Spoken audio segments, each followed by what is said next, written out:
everybody. Ben and Woods, 97.3. The Fan, happy Monday to you. Great to be with you. Wanted to shout out the greatest audience on the planet, the Tier 1s. You guys are incredible.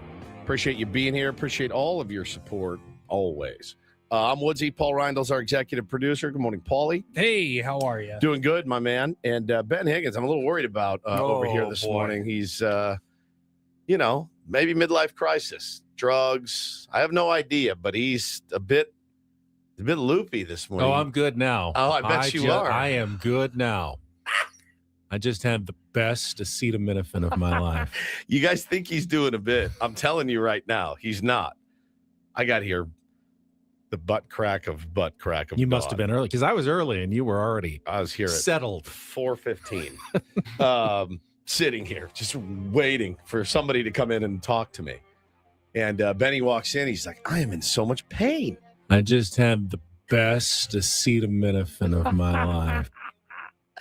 So he goes, I'm in so much pain. I go, what is it? It's like this pain in my legs, like a dull, aching pain. And I said, oh, that's worrisome. It's not muscular. It's not nerve. I don't know. I don't feel like I pulled anything. I worked out a lot this weekend, which is, hey, good for me. Humble brag. I did. I like all night. I was just like tossing and turning, just feeling this leg pain, both legs, all the way from my butt down to my ankles. Yeah. And because I have my colonoscopy later this week, they said no ibuprofen or aspirin. Right. Don't want to thin out your blood. And I was looking around the house for where's the acetaminophen? Where's the Tylenol? I could not find it. And I was like, should I just break regimen and take an ibuprofen? But I said, no, I don't want to mess up my procedure. Pause. Question. Yeah. Why didn't you go to the store? You ever heard of CVS? The middle of the night. I didn't want to. What time? It was like 1 a.m. Oh, I was in the middle of the like night. 6 p.m. No, I thought this was like all day. Where's my damn No, it was Tylenol? mostly when I was sleeping last You been night. messing with my Tylenol? Could not find it. So All right, that makes sense. And then I got here this morning, and I pulled a Woods. I went into the medicine cabinet here at here at 97.3 The Fan. And you went into my medicine I went cabinet. into your medicine cabinet. Did you even ask him? He did, and I lorded over him. I went like... I wrote a little IOU to the Cintas people. Yeah. Say IOU, 1 packet of acetaminophen. Yeah. I took it within, I would say, 5 minutes. I was feeling so much better. The leg pain is now just gone completely. Oh, I'm good now. And I feel at ease. I feel relaxed. I feel comfortable. I just had the best acetaminophen of my life. I've seen documentaries about heroin where a guy's like, hang on, let me tie off real quick, and shoots up and is like immediately. Yeah. And within 45 seconds of him swallowing these pills, he was like, everything's good here. I feel great. I'm great.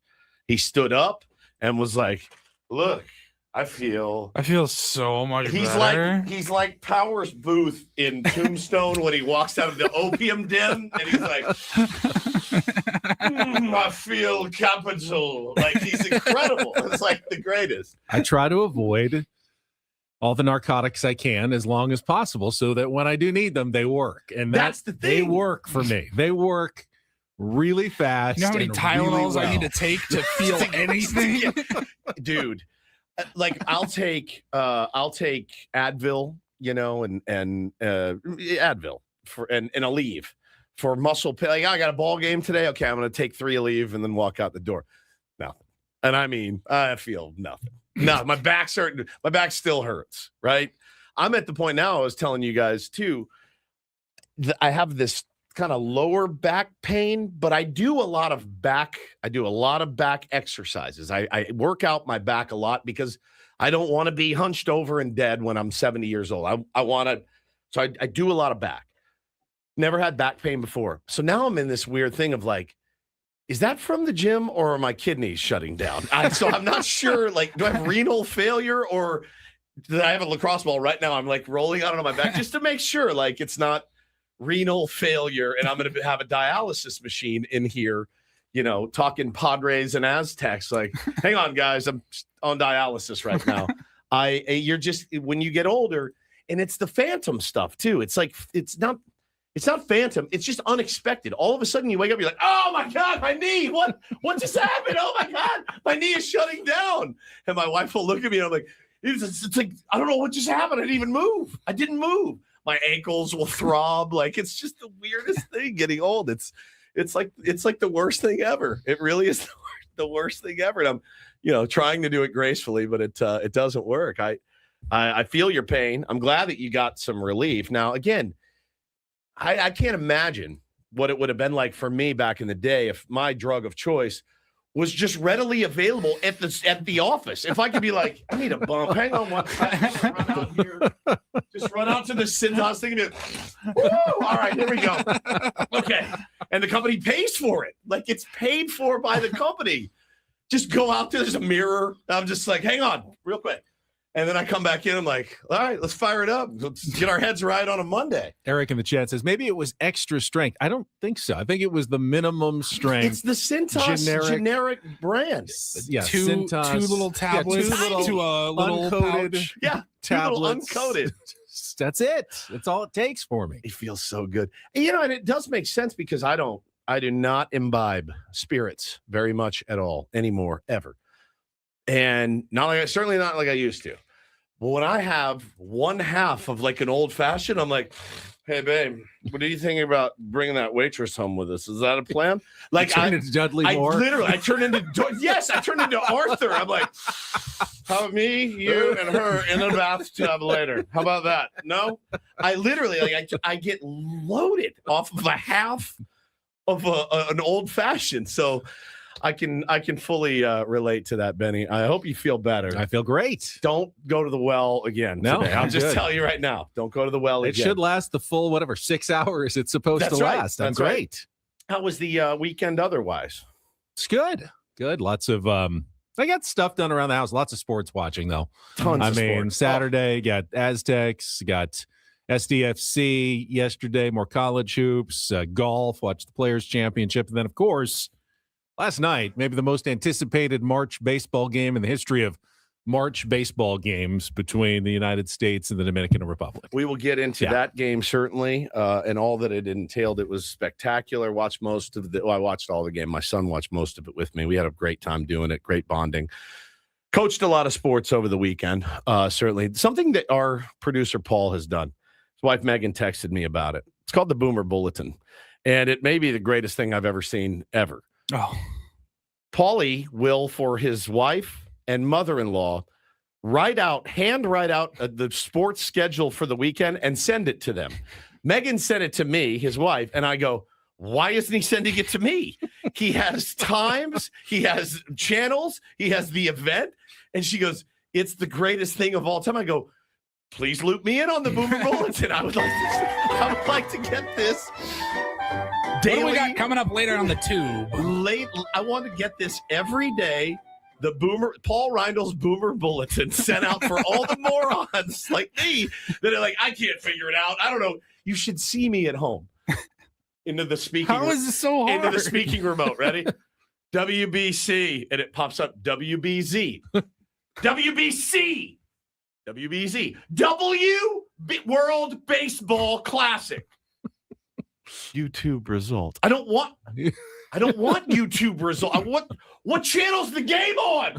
World Baseball Classic highlights on Tubi. You're right. Seriously, it is unbelievable. San Diego State Aztecs. Something completely different. You said Schmaztecs. Yeah, something Aztecs. What channel? And now March Madness kicking off. You're done. True TV. True TV. Where is it? You? It's so good. Paulie Reindl's Boomer Bulletin. We could sponsor it, man. I texted he could send it out every day. I took a picture and I just said, here. Take this. Stop asking me. Mm-hmm. Here you go. You are your mother-in-law and wife's concierge. Like I'm San Diego's concierge and Chicago's concierge and all kinds of different places concierge. You are for the wife and mother-in-law. And now, please loop me in if I need to sign up to Substack or something to get a subscription for it. You'll also have to show me how to do that, but I will do it because I want the Boomer Bulletin. That's not boomery enough. Substack. You need to actually maybe U.S. Postal Service. Yeah, he mails it. I'll make a daily TV guide and just, get the booklet all built together every morning for you. It was brilliant. Have it waiting for you on your desk. I had a great weekend too. I coached a ton. We had a game Friday, game Saturday, game Sunday. Got a game tonight, got a game tomorrow. This is like Craig Stammen, like 5 games in a row. Now, stakes are a little bit higher for Craig Stammen than are me, but at least he knows his guys are showing up to the field and stuff and like bringing their bats and their gloves and like, so makes it a little bit easier. The pros keep teaching little kids and coaching little kids, but I had to laugh. I actually laughed my ass off because in our rookies team, which is Taylor's machine pitch team, the A's, love them. Great kids, all of them. One step after T-ball. Yeah, one step after T-ball, hitting off the machine now. It's going so well. The boys are improving so much. It's been so fun to watch them tank balls off of the tee or off of the machine. We have an elite team mom. Her name's Becca. She's elite. She's maybe the GOAT of team moms she's got it. Ben, I haven't had to do anything extra than just coach. She is elite. She sends all the parents, hey, send me your cute little kids walk-up music, and I'll just get it done and put it in the app, and it's great. And listen, there's a 70-year-old man right now rolling his eyes. I get it. I fully understand. It was better back in your day. Music wasn't allowed. Fun wasn't allowed. Snacks weren't allowed. No trophies for anybody unless you won the championship. See, no, I disagree. I think that we didn't do it back in the day because we didn't have the technology, number one. Technology available to easily do that. Can What's you my imagine? dad going to drag his vinyl record out there? You guys like Earth, Wind, and Fire? Here we go. This is what you get. 12 different cassettes that all had to be queued up to the exact right spot over some sort of janky PA system attached to some sort of cassette player. That's never going to work at a Little League game. Going to work, and I'll tell you what, we are the worst. We're worse for it. We're worse for it. How cool would it have been to be like, now batting number 22 is Steven, and I come up and it's in my case, who knows what it would have been back, Billy Squire or something, but like it would have been amazing. So one of my kids is the sweetest kid. He's so stoic. When he hits, I have to go smile. Say, hey, smile, have fun. And he's stoic. He just wants to do great. So he walks up the other day and they announce his name and his number. And this was his walk-up song.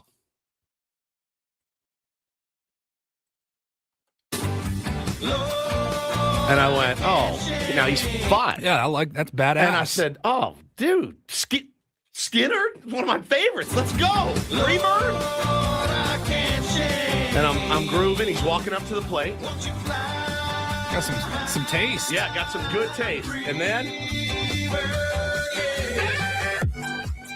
whoa, boom. I go, whoa. What is? It's the club remix. What just happened in here? I'm crying laughing. And he's like, again, the most stoic kid. And he's like walking up and this. We hope we can see more unity and more peace when already things are so difficult. So, shout out to his family. It was amazing. I was like, I look at his mom, who I know very well. I go, that's incredible. She goes, yeah, that's what he wants.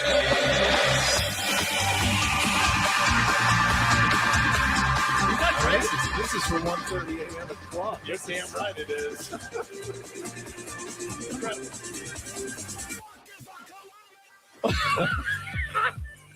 I think it's awesome. I think it's so awesome. I was so happy. Now, a lot of Imagine Dragons in there too. Lots and lots. Sure. I'm like, all right, that's enough.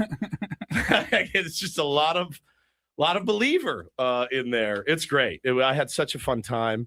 And yeah, like I said, another game tonight. Super fired up for that. It's been great. See a few people in the chat who said they were at the work on Saturday. Yeah, you had another incredible session this weekend. Went well? It was.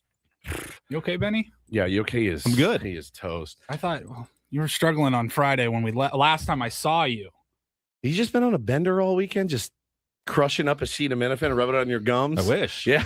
Benny was trying to record something for Trajan Wealth. Friday? Yeah. This was after the show. Oh, it was after I left. Yeah, it was a 10:05. long week, and this was at the end of the long week. I was, Yes, of I course, didn't know about this. I struggle. saved You were it already just in gone. case, and Yeah. I'm just glad it came up. Thanks, Jeff. Don't work with a financial advisor who just wants to sell you something. Work with a fiduciary at Trajan Wealth like I did. Call them today at 6.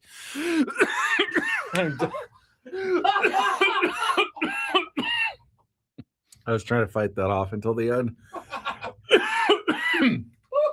I just want to eat. I want it clean all in one file so you don't have to do anything, but I can't make it through. All right. Yeah. No, I'm going to start over right from the beginning one more time. Yeah, I went full hacksaw. What in the world? Like I did. Call them today at 6.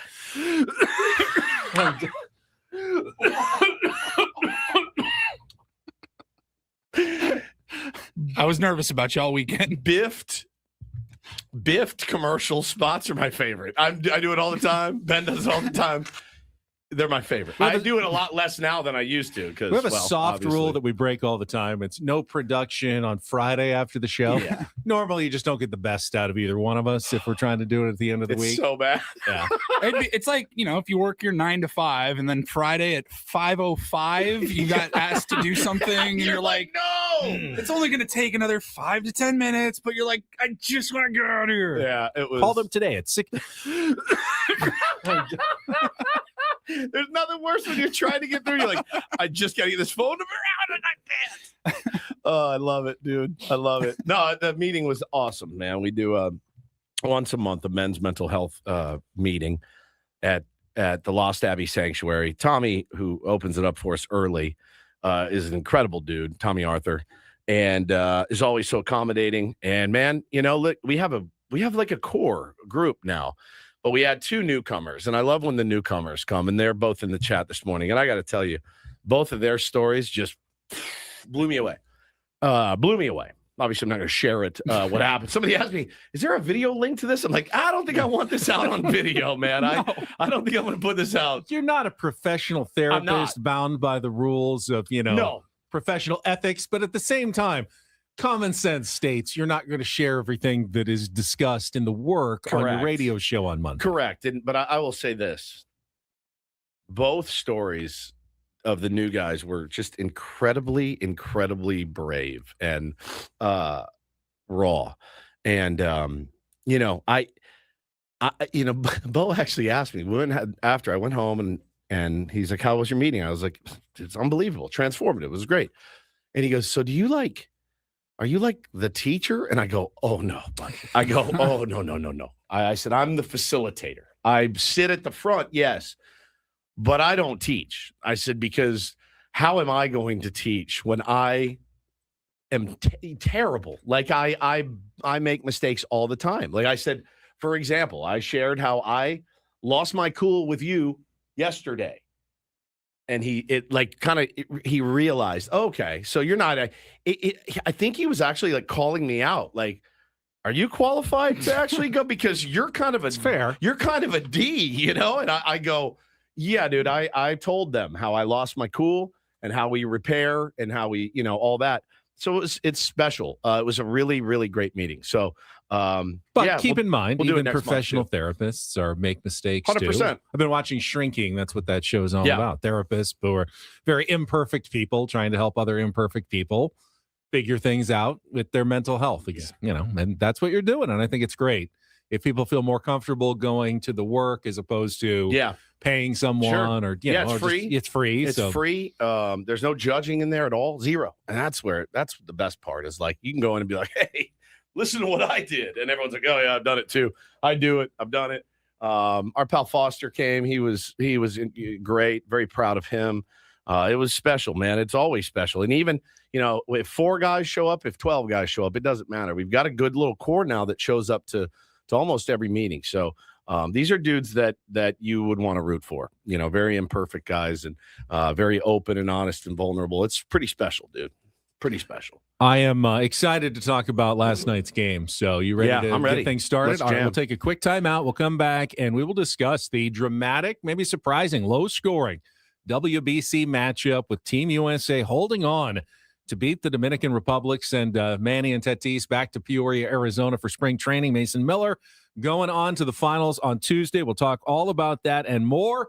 Set the menu for Bennett Woods Monday edition coming up next after a check of traffic with Kelly Danick. Thank you, Tier 1s, for joining us on San Diego's #1 sports station, 97.3 The Fan. First, though, I'll give you one guess what I need to talk about first thing on a Monday morning. Under the influence, by the way. Just like last night, there's a certain feeling late in a close game when everything matters. One bad break, I don't know, like a pitch below the zone called a strike, can change the outcome. For a lot of people, retirement feels the same way.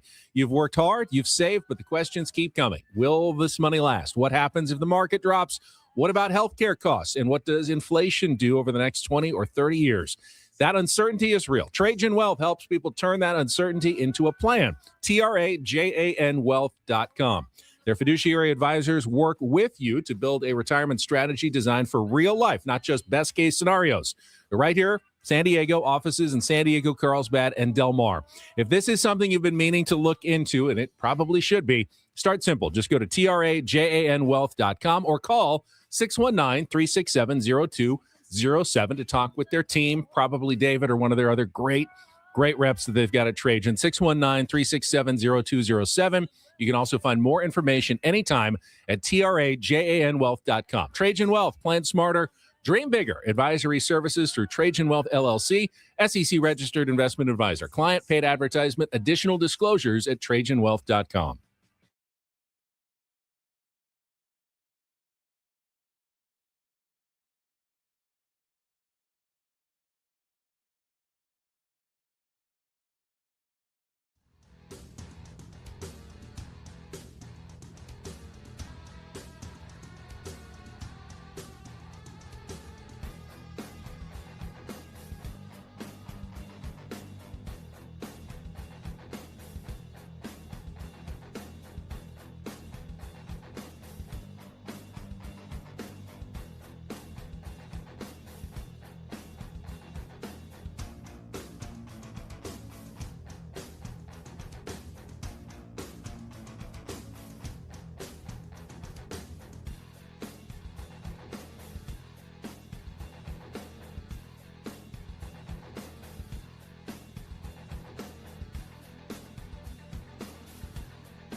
He just here. I'll show you a little. Just a little. Please just don't. a little bit.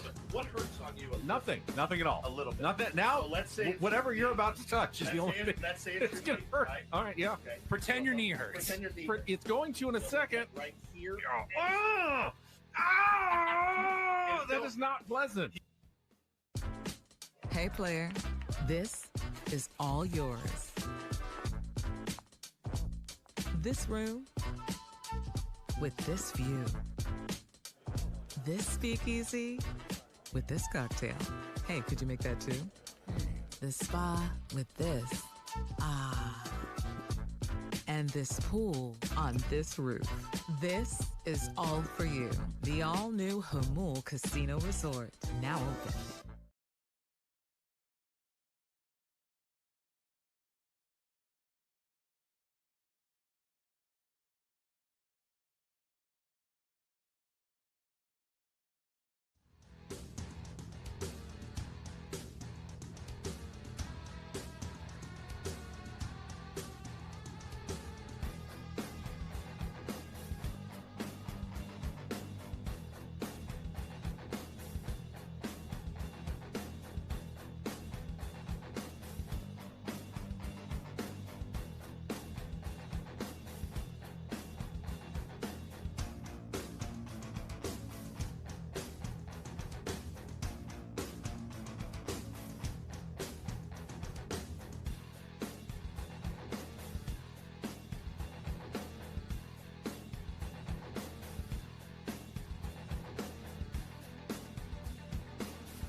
Broadcasting live from the Bill House Studios. We know how it has been in Woods. We got a ton to get to on this Monday. We'll start out in the WBC, but Padres news from over the weekend at spring training. Did you see the 4 potential new owners toured the spring training complex in Peoria? But no one was able to identify the 4. So these are outside of the ones that we had already. No, there were 5. Now they're 4. We don't know which one. What I'm saying was it Joe Lacob came probably and the guy Jose from Feliciano and Dan Friedkin. I mean, at least 2 of them were there. Okay, so this wasn't 4 more. No. These are of the 5. Of the 5. It's been reduced to 4. Okay, and those 4 all came to Peoria. So at least 2 of the 3 that we know about had to be there. Where did they eat? It's possible all 3 were Red there. Lobster. It's Lobster Fest. That's a good question. We saw a commercial for Lobster Fest yesterday, by the way. I almost threw up. It makes you retch. I was disgusting. Made me think of our waitress. What can I get for you, sweetie? What are you getting, fatty? Yeah, so they guaranteed they flew in, flew back out. The competition for the back end of the rotation has taken a disturbing turn. We can talk about that as well coming up. Yeah, we have to, because I'm now seeing, what if we just cobbled together a bullpen game every fifth day? I'm like, fantastic. 6-man rotation? Great. Maybe even 8. 4-man rotation? We may have an 8-man rotation. We have so much pitching. We may have to trade somebody. I think Marco Gonzalez is still giving up runs to the Texas Rangers. My Lord, so we'll talk some baseball. Of course, San Diego State losing the Mountain West Championship and missing out on the NCAA tournament for the first time since 2019. Tough. A very disappointing ending for Dutch and his team. We'll talk college basketball. The tournament coming to Viejas Arena Friday and Sunday. We got some good teams heading to San Diego, so we'll talk college hoops. We'll also talk SDFC. Kind of a surprise. Nothing wrong with a draw on the road, but when you're up 2 and you're putting your stars in late in the game to seal the victory, you feel like you left a couple of points on the table. Tough one, at FC Dallas. So we'll talk some soccer, and they've got a huge another match at Toluca on Wednesday, the second leg of that CONCACAF Champions Cup second round meeting. So we'll talk about that. Then 7:20, we've got Don't Do This. Craig Elsten will join us to talk Padres, SDFC, and more at 7:30. And then the second half of the program, Take on Woods, still have the getaway to the Fontainebleau, Las Vegas. Spring training, Sammy will join us from Peoria, Arizona at 8:35. And then our 9 o'clock hour, we'll have the Reindl Report. And wow, no more biggest fan contest. We are done. Whoa. No more names. We'll have the grand prize winner probably sometime soon. You don't know who it is already, do you? I have no idea who it is. No idea. And I don't know when we're going to announce it. Typically, we've done it like on the day of the extravaganza. We've done it on the day of opening day. So maybe we'll do a big announcement here soon in the next couple weeks. Do you know how they pick? They just randomizer? Giant hopper. Okay. Well, all 3 shows had qualifiers. Yep. They're going to take everybody that qualified and draw a name. That's all I know. Stay tuned for that. Promotions handles that. But I think we have to start with last night's game. I mean, it wasn't what I expected. I was certainly thinking bombs away, especially with that Dominican lineup.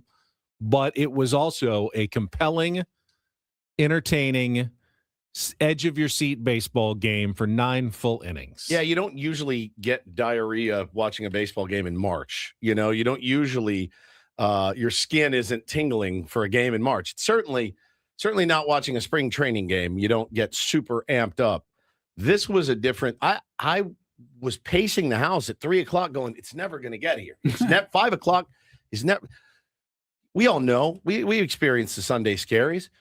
5 o'clock jumps on you on Sunday like that. You look up and you're like, oh, God, it's 5. Not yesterday. It was dragging on. And as soon as it got there, it was like, all right, shut up. Let's go. Let's get into this. Did not disappoint, man. It was a spectacular game. Not shocked that Paul Skeens found a way to limit that lineup. Yeah. I think Paul Skeens can limit anyone. Did allow, of course, the solo home run to Junior Caminero in the second inning, but otherwise went 4 1/3. That was the only run he gave up, and kept the U.S. in the game until they were able to answer in the 4th inning on home runs by Gunnar Henderson off Luis Severino, and then Roman Anthony off Giovanni Soto. I do think, though, that Albert Pujols got outmanaged by Mark DeRosa in that game yesterday. And in particular, the 4th inning, the reason Gunnar Henderson was in that game and not Alex Bregman was because he owns Luis Severino. Yeah. Huge numbers. That's why Mark DeRosa put him into the lineup.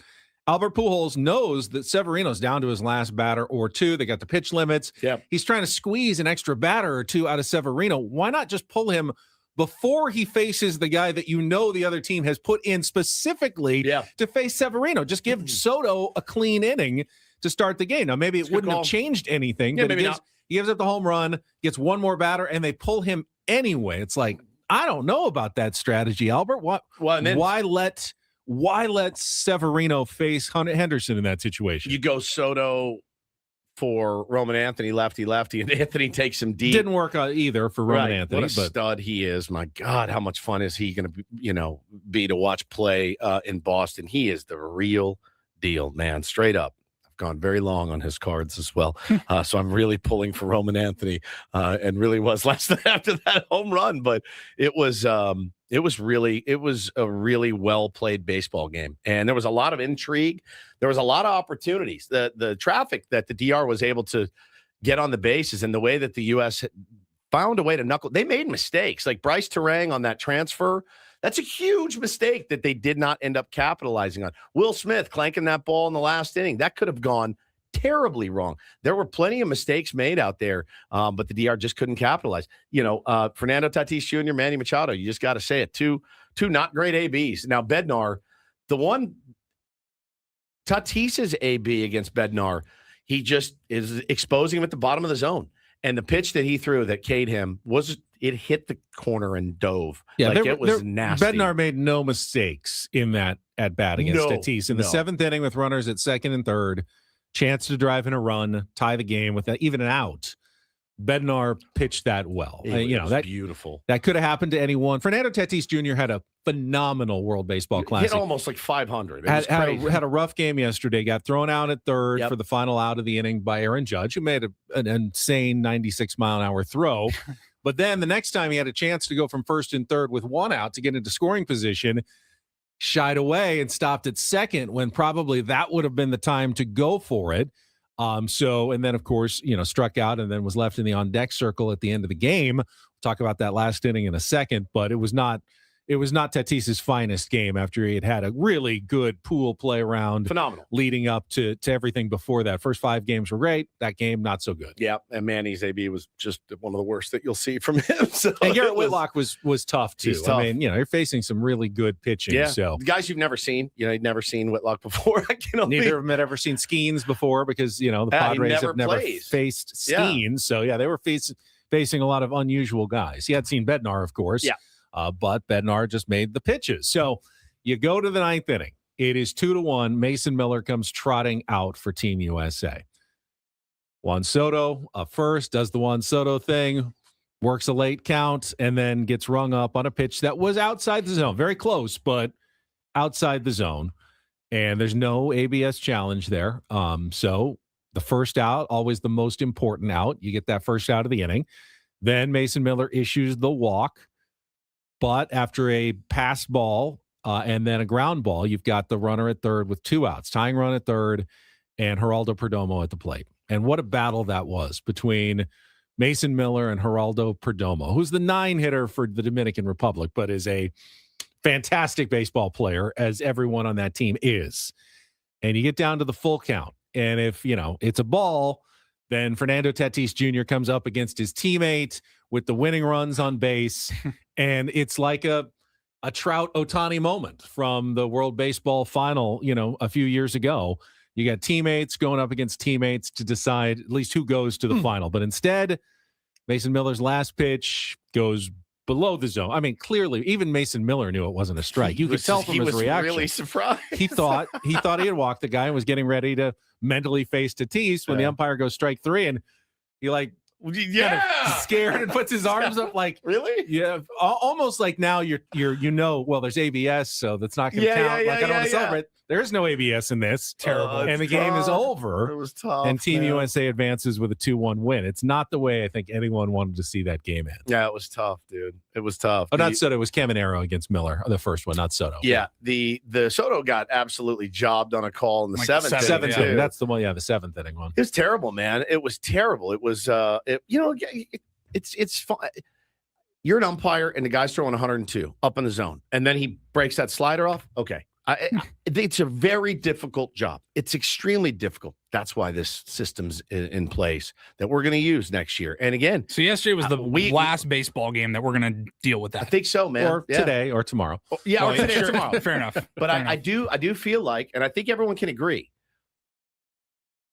if they had a challenge left, which they did, it would have been as simple as boom, and he's on first base. I don't think there's any question. That ball wasn't even close. 6 inches below the zone. And again, it's a really, really difficult assuming call. You have challenges remaining. By 2 outs in the 9th inning, a lot of teams, even in spring training, have used their challenges up. Now, I would imagine during the season, they're going to get a little more conservative, but there's going to be a lot of games in which teams go to the ninth inning that don't have any challenges left, would be my guess, which brings up the question.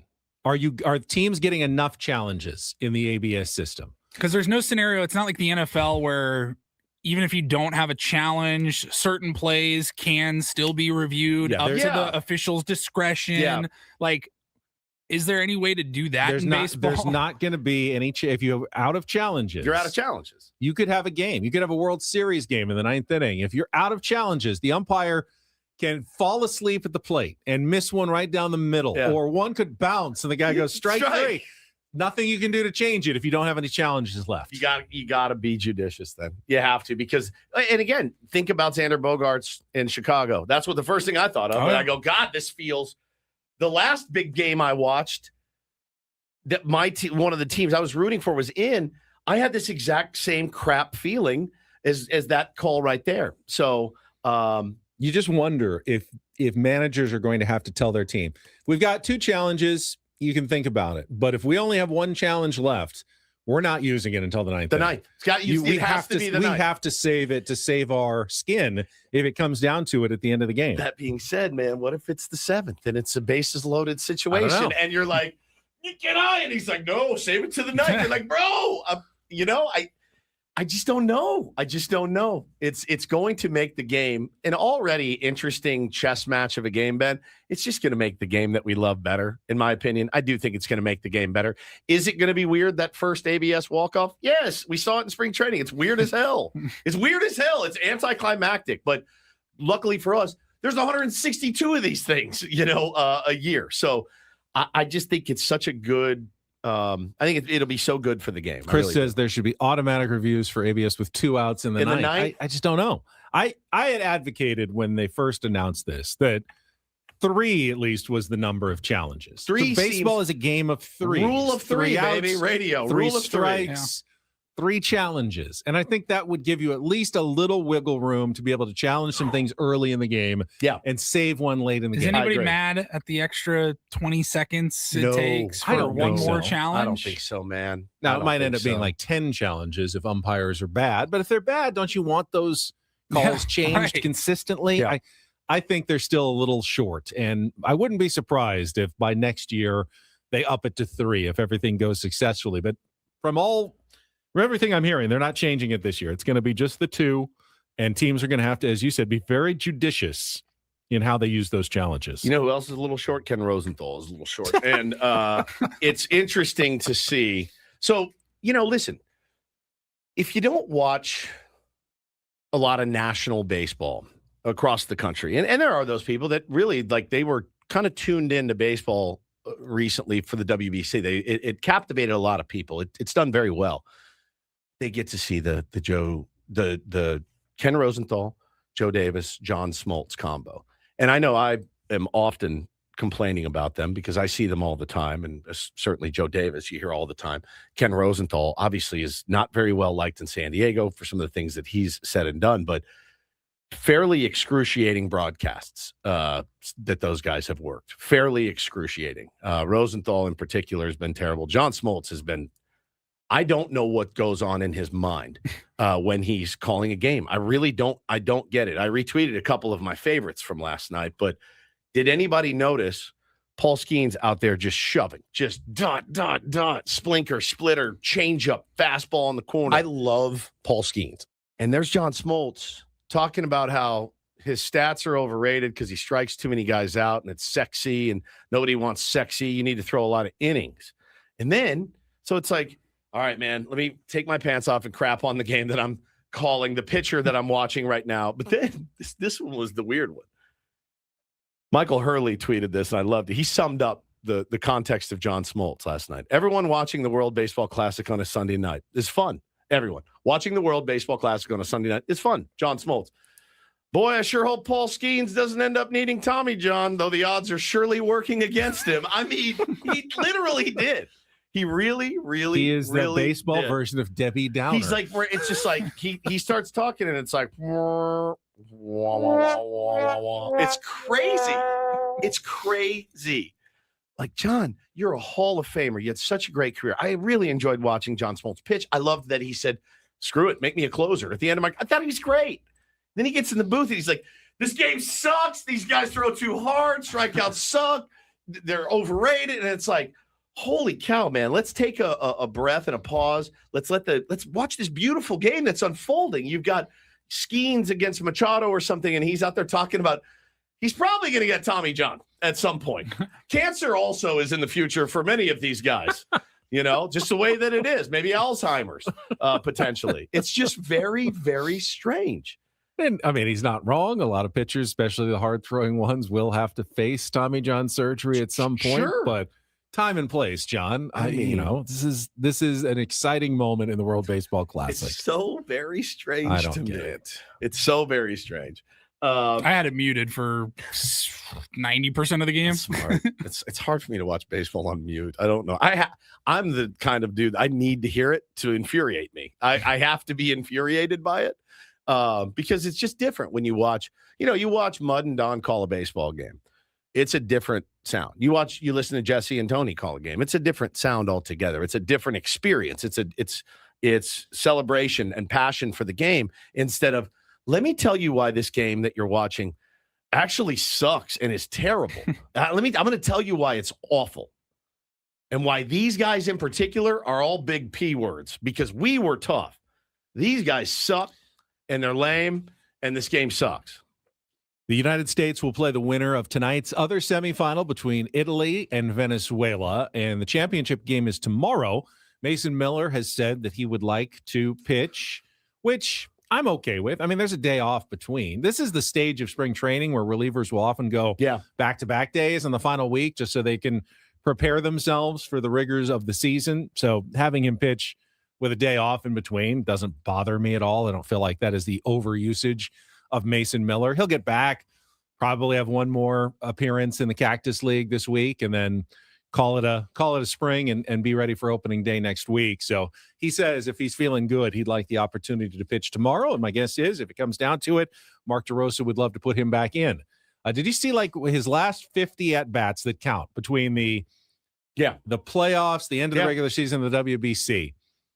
They're like 0 for 50 against him. Yeah, and he's he incredible. Struck out, I don't know, like most of them. He's incredible. It's unbelievable. I love watching him pitch so much. When he comes in the game, he is just electric. And it was actually weird watching him like lose the zone for a second. But like Will Smith wasn't doing him any favors. That's absolutely true, Paulie. I was actually rooting for nothing more than like a fastball outside part of the plate, and it just goes right off Will Smith's glove, and the run scores. Thanks a lot, Will. And it's not on Mason Miller. I don't know who. A lot of people were still cheering for the U.S. I was cheering for the Dominican Republic because of Manny and Tatis. Yeah, but then when Miller was in, I'm rooting for Mason Miller. The U.S. because I wanted Mason Miller to do well. But I love him. Ultimately, I kind of would have rather have seen. Does that make me a bad American?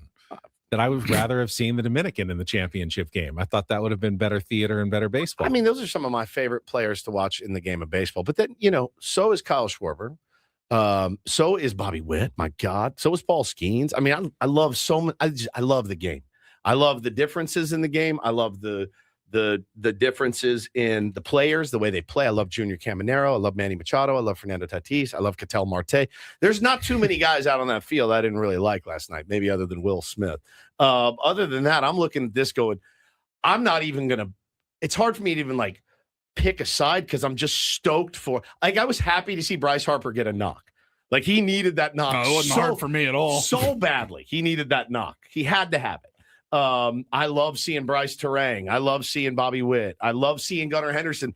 They're like, hey, bro, can you go play third? He's like, sure. Like adult league. He's like, all right, I'll play third. And goes out, makes a couple of really nice plays. I just love the game. And this is so good for the game. It's so healthy for the game. And it's given such good content for the game in the last couple of weeks between all the DeRosa stuff has been phenomenal. It's been fantastic. All of Japan getting knocked out is insane. It's insane. Their manager quit. Really? Yes, he stepped away. In shame. In shame. It's baseball. It's one unless game. I saw a BS Jenna Tolles report. I saw that he stepped away. We need to check traffic. There are 4, I believe, Padres still being represented in the WBC these last couple of days. get to that and talk some Padres baseball on the other side on 97.3 The Fan. From the 855 Get Ross Traffic Center. Injured? Demand justice. Demand Jurowitz. 855GetRoss.com. Here's Kelly Danick. Traffic is brought to you by Valvoline Instant Oil Change. A couple things to mention here. Northbound 805 before El Cajon Boulevard, we have reports of a stalled car in the center divide and some debris in the HOV lane. Northbound 15, just past Villa Rancho Parkway.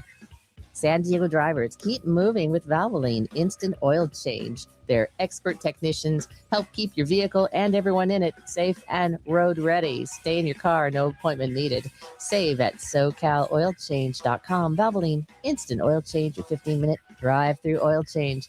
I'm Kelly Danick with Ben & Woods, San Diego's #1 sports station, 97.3 The Fan. So obviously, Mason Miller is going on to the championship game, but Team Italy tonight has a couple of Padres in the bullpen. Alec Jacob and Ron Marinaccio are both still alive There he is. for tonight's game against Venezuela, as well as our good friend, Team Italy trainer Jojo Tarantino, who's still alive in the World Baseball Classic. Can you share what he texted you? Why do you always do this? Why? I thought it was funny. Spot here. He said, who would have thought Manny and Toddy would beat me back to Peoria? And I go, oh, you should probably because you should definitely tell them that. Yeah, rub it in. Rub Next it time in you a see little them. I have a feeling that those cats are really upset right now. Like really, really, really, really. Oh, Manny and Tatis, yeah. Devastated. Can they reset? Get back, get it back. And like, hey, I got to crank up. We got Tarek Skubal on the opening day here in, 9 days, 10 days from now. That's tough, man. Tough. It's a tough L for them. They love to be in there, and I love that for them. We'll talk more baseball, Padres, and WBC when Craig Elsten joins us in our next hour. All guests on Ben & Woods appear on the SDCCU fan hotline. It's not big bank banking. It is better. But we do need to talk some college hoops as well when we come back. San Diego State, disappointing end to the season. They had the lead at halftime. They had their chances to get back to the NCAA tournament. It did not happen, and Dutch is shutting it down. No NIT, no postseason basketball for San Diego State at all. We will talk about that coming up next with Ben & Woods, hour number 2 on San Diego's #1 sports station, 97.3 The Fan.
A little more discussion in our chat about cheering for the United States versus the Dominican Republic last night. I just want to be clear. I'm not making some sort of protest statement by cheering for the DR. I cheered for the U.S. in the Olympics. I mean, I usually cheer for Team USA, but with Tatis and Manny on the Dominican, I just felt more of a kinship with the Dominican team. And Wandy Peralta. And Wandy, of course. He's been getting erased the whole time. He's been fantastic in the WBC. I feel for him. They didn't even show him last night. I would love to see him. Didn't get in the game. I thought maybe he'd asleep in the bullpen. I thought maybe he'd get a chance to, if it went extra innings, pitch the 10th or something. I was excited about a potential Wandy signing. Well, so, it's not. This is not some sort of, protest in the streets against the United States. No. I just felt more of a personal connection to the DR team. It was so fun. They're just such a fun team. Some of my favorite players. How could you not watch that team and not at least a part of you want them to win? Yeah. Very cool. It was very, very cool. I have a best friend contract with Manny Machado. Yeah. I can't cheer against. Well, we had one. I don't know where it is. Best friends. It's somewhere there. Somewhere in the building. Yeah. Make sure we grab that. What would he think if we were cheering against it? Not good. Not good. Not good at all. Let's talk a little basketball now, though. College hoops, the field of 68 now set for the NCAA tournament. And to no one's real surprise, maybe a couple of Aztecs fans felt cheated by the Selection Sunday show. But really? I honestly, nobody I know. There was very little debate from anybody. He just came out of a coma, like a 6 month. Did you actually see one person? I saw a couple in my timeline that were mad. I think they should have gotten an at-large bid. Yeah, I think the argument was that the Mountain West every year gets 4, 5, 3, 4, and they were about the same this year. They weren't. It wasn't a worse Mountain West this year. It was just more balanced between the 2nd through 5th place teams.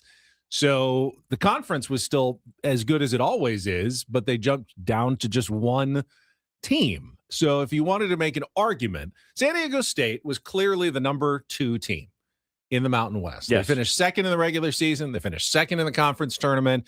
They took 2 out of 3 from New Mexico, who was probably the 3rd best team.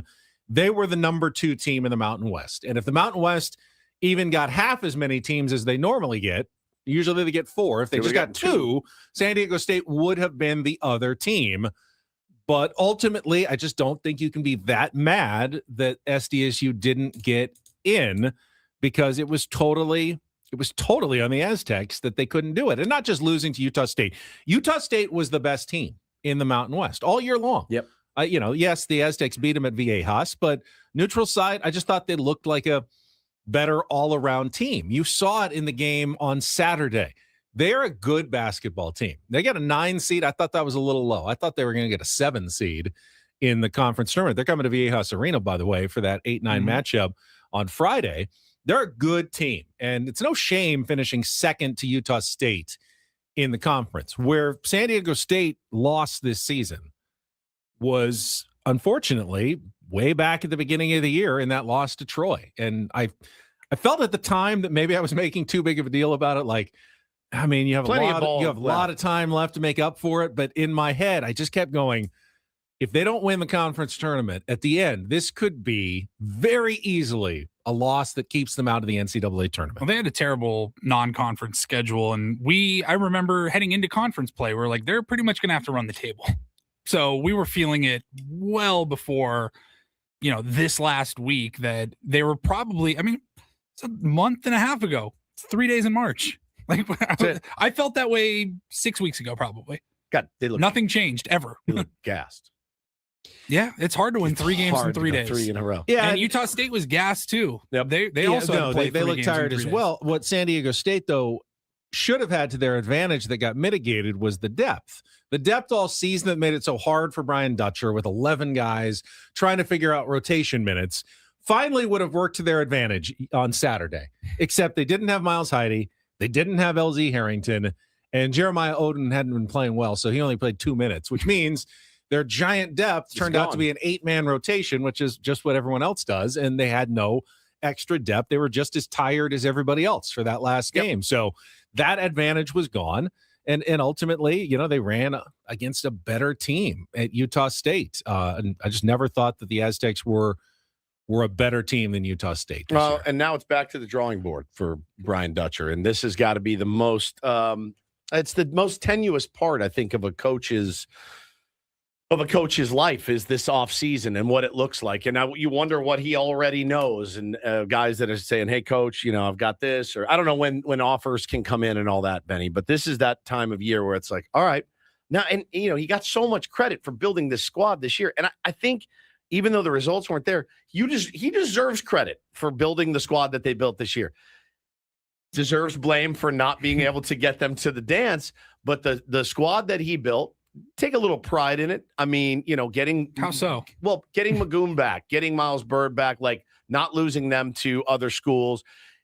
You didn't execute. You got the guys back, you did, but it kind of ultimately falls on Dutch in that he didn't execute the right way. They didn't execute, and they missed the tournament. So he's going to have to rebuild this roster again. And, that's a huge challenge for him and schools like San Diego State. I think he's going to have like maybe 2 or 3 guys coming back. That's it. I think they're going to have to start from scratch. I mean, that's tough. Pretty much every player that you can name. Be nice to get the freshmen back, LZ and Tay Simmons. Neither? Get them. It would be nice to get them back. They're going to get offers other places. Everybody else is a senior or definitely moving on, whether it's the NBA or a better situation with NIL. I think Magoon Guath is one of the interesting candidates to potentially leave or potentially stay, because he will get offers like he did last year, but he didn't want to go. He liked San Diego State.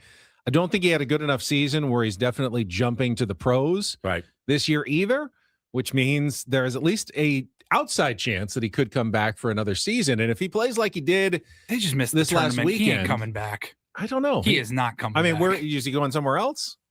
If he's either going somewhere else or going to take a shot at the NBA for an insane amount of money.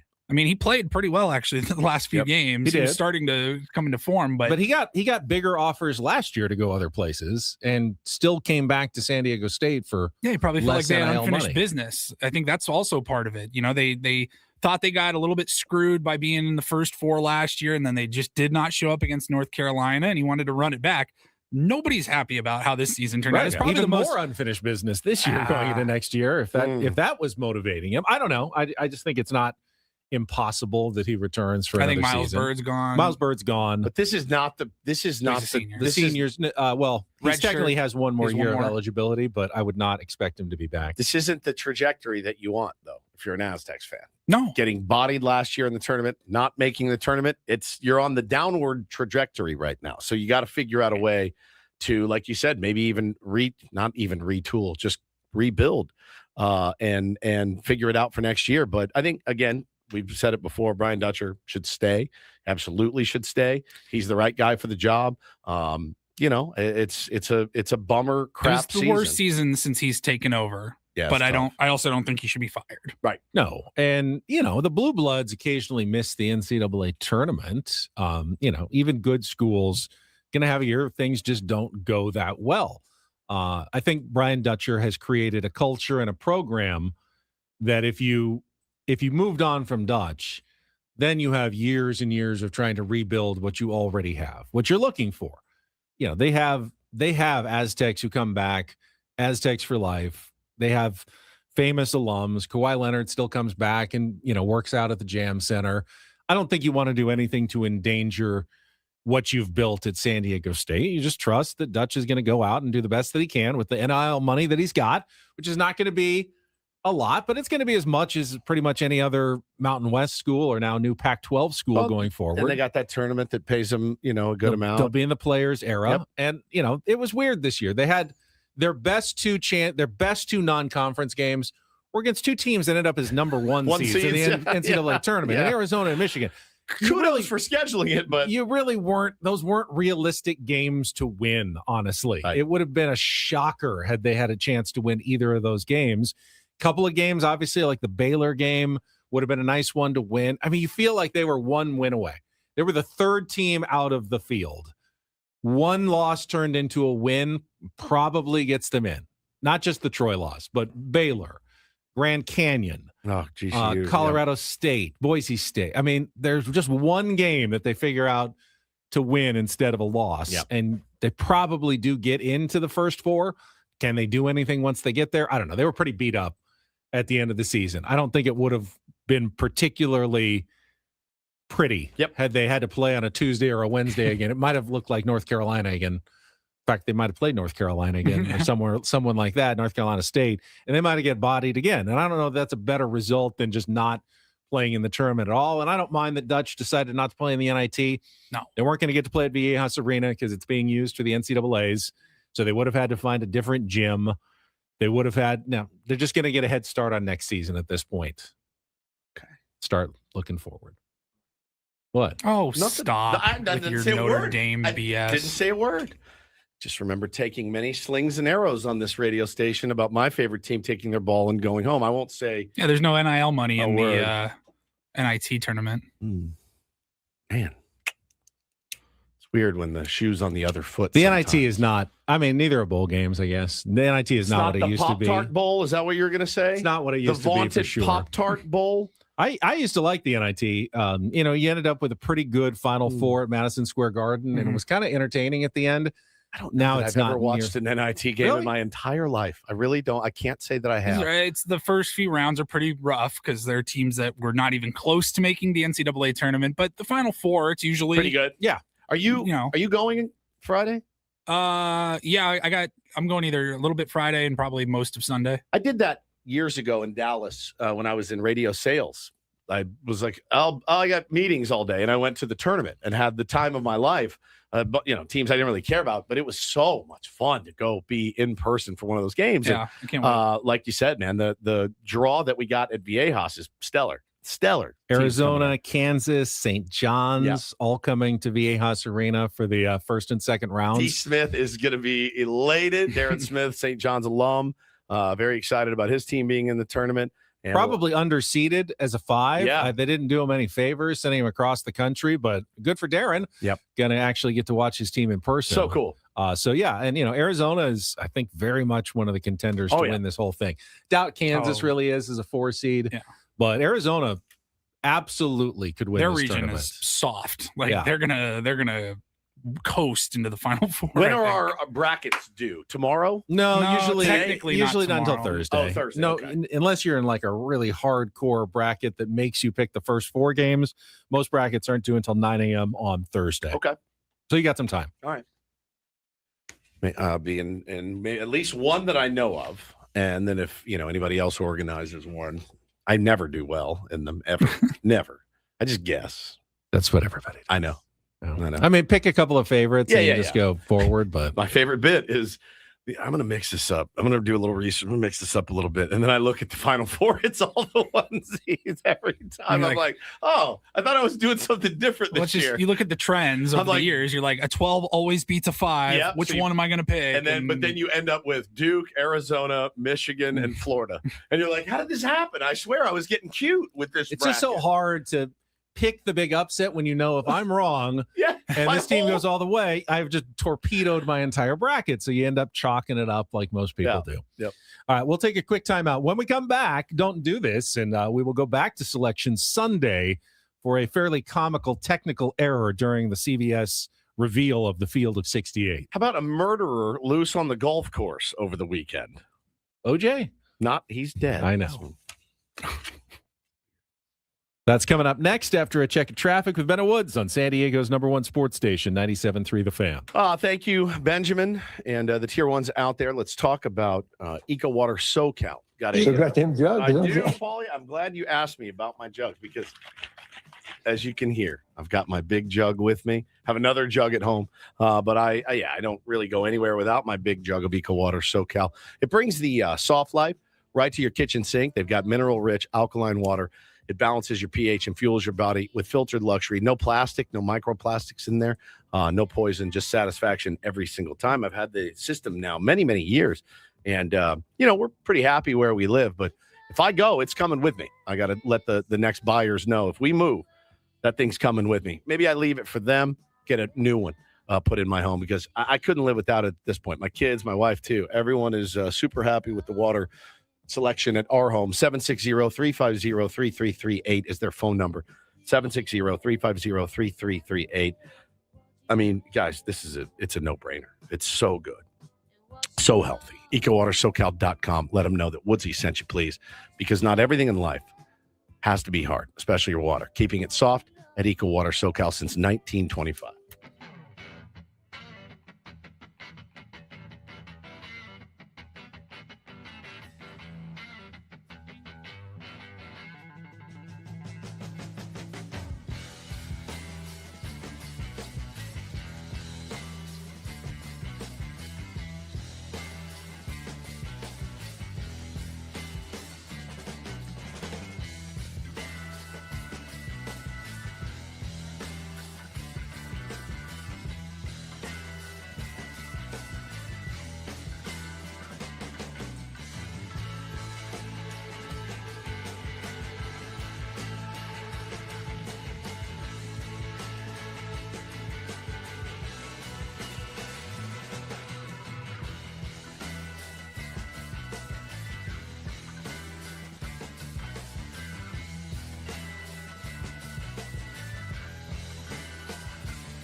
Hey, player, this is all yours. This room with this view. This speakeasy with this cocktail. Hey, could you make that too? The spa with this. Ah. And this pool on this roof. This is all for you. The all-new Hamul Casino Resort, now open.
talk a little SDFC and Padres at the top of the hour at the bottom of the hour with Craig Elsten. First, though, it is time for DDT. It is brought to you by Dixie Line Lumber and Home Centers, helping San Diego homeowners and contractors fix it, build it, and enjoy it.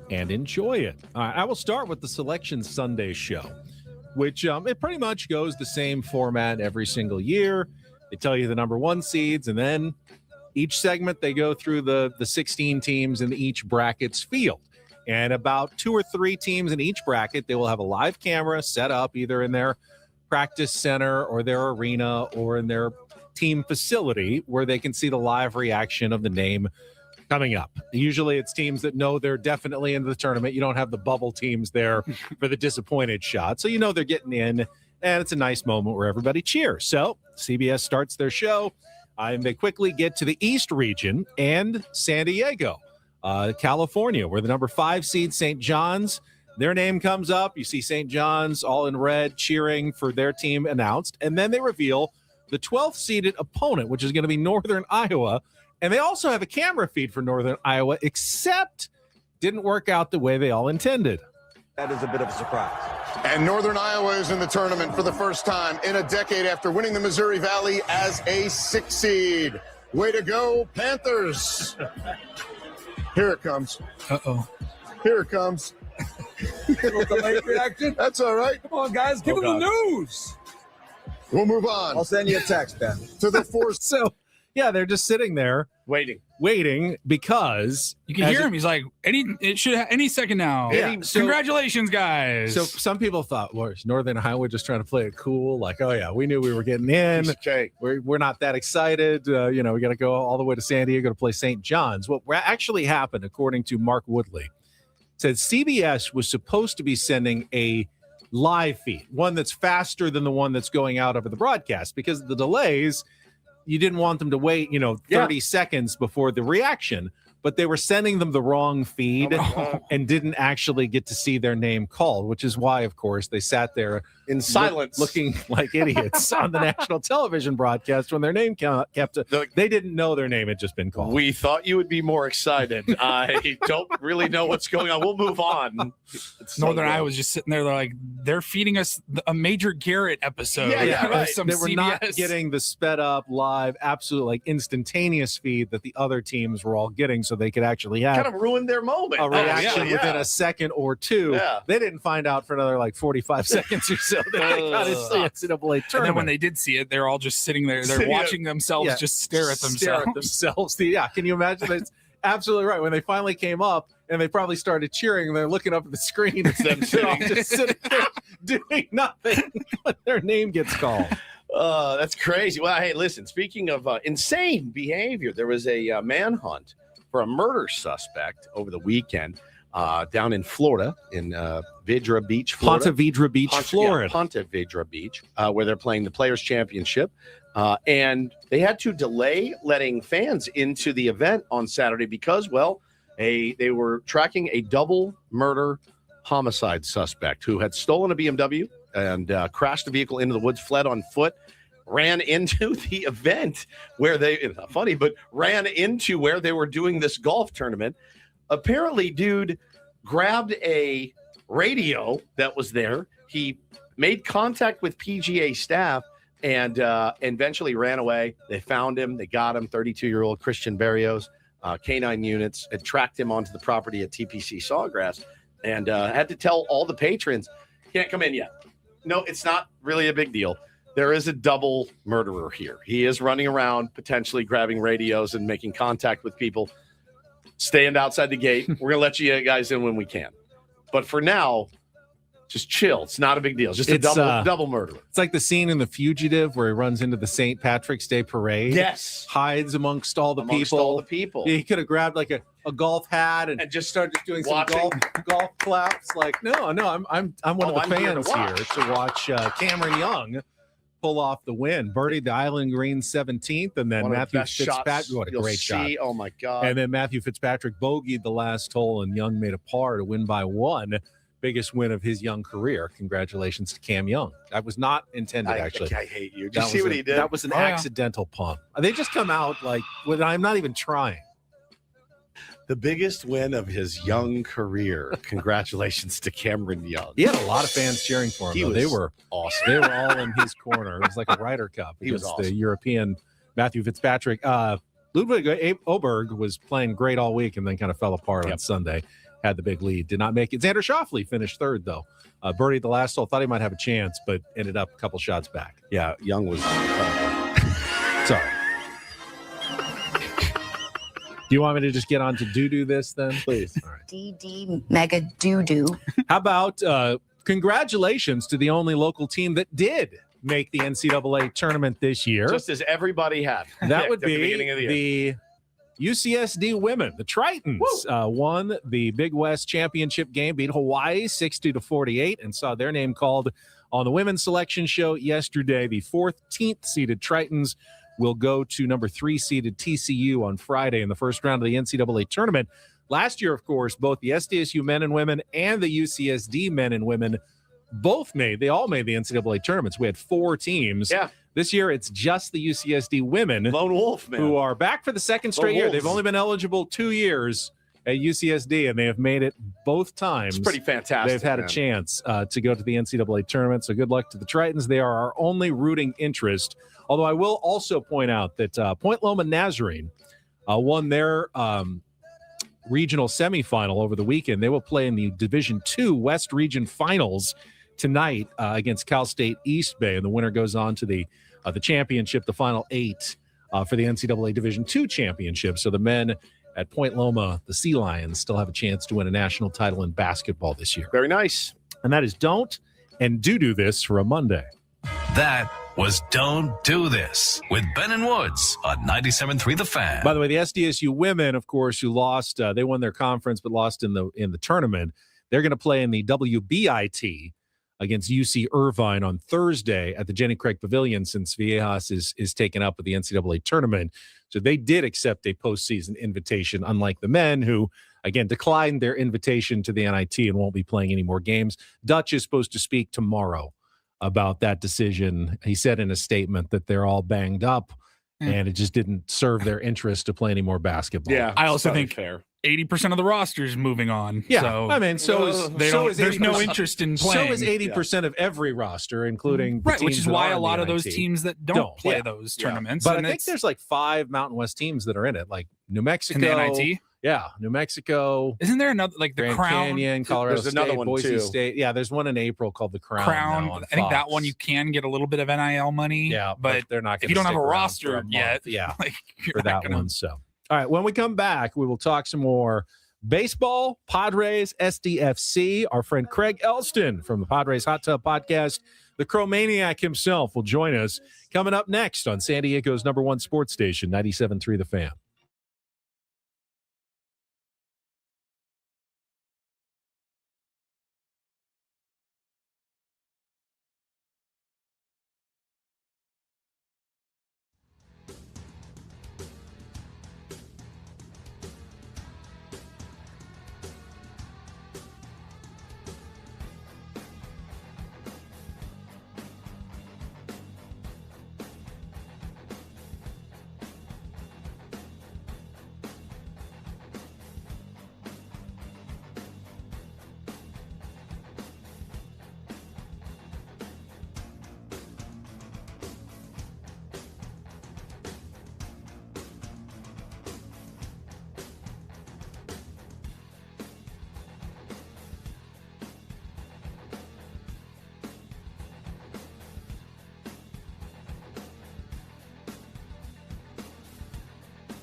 He just here. I'll show you a little. Just a little. Please don't. Just a little bit. What hurts on you? Nothing at all. A little bit. Nothing. Now, So let's say whatever you're about to touch is the only thing. Let's say It's gonna hurt. Right? All right, yeah. Okay. Pretend your knee hurts. Pretend your knee. It's going to in a second. Right here.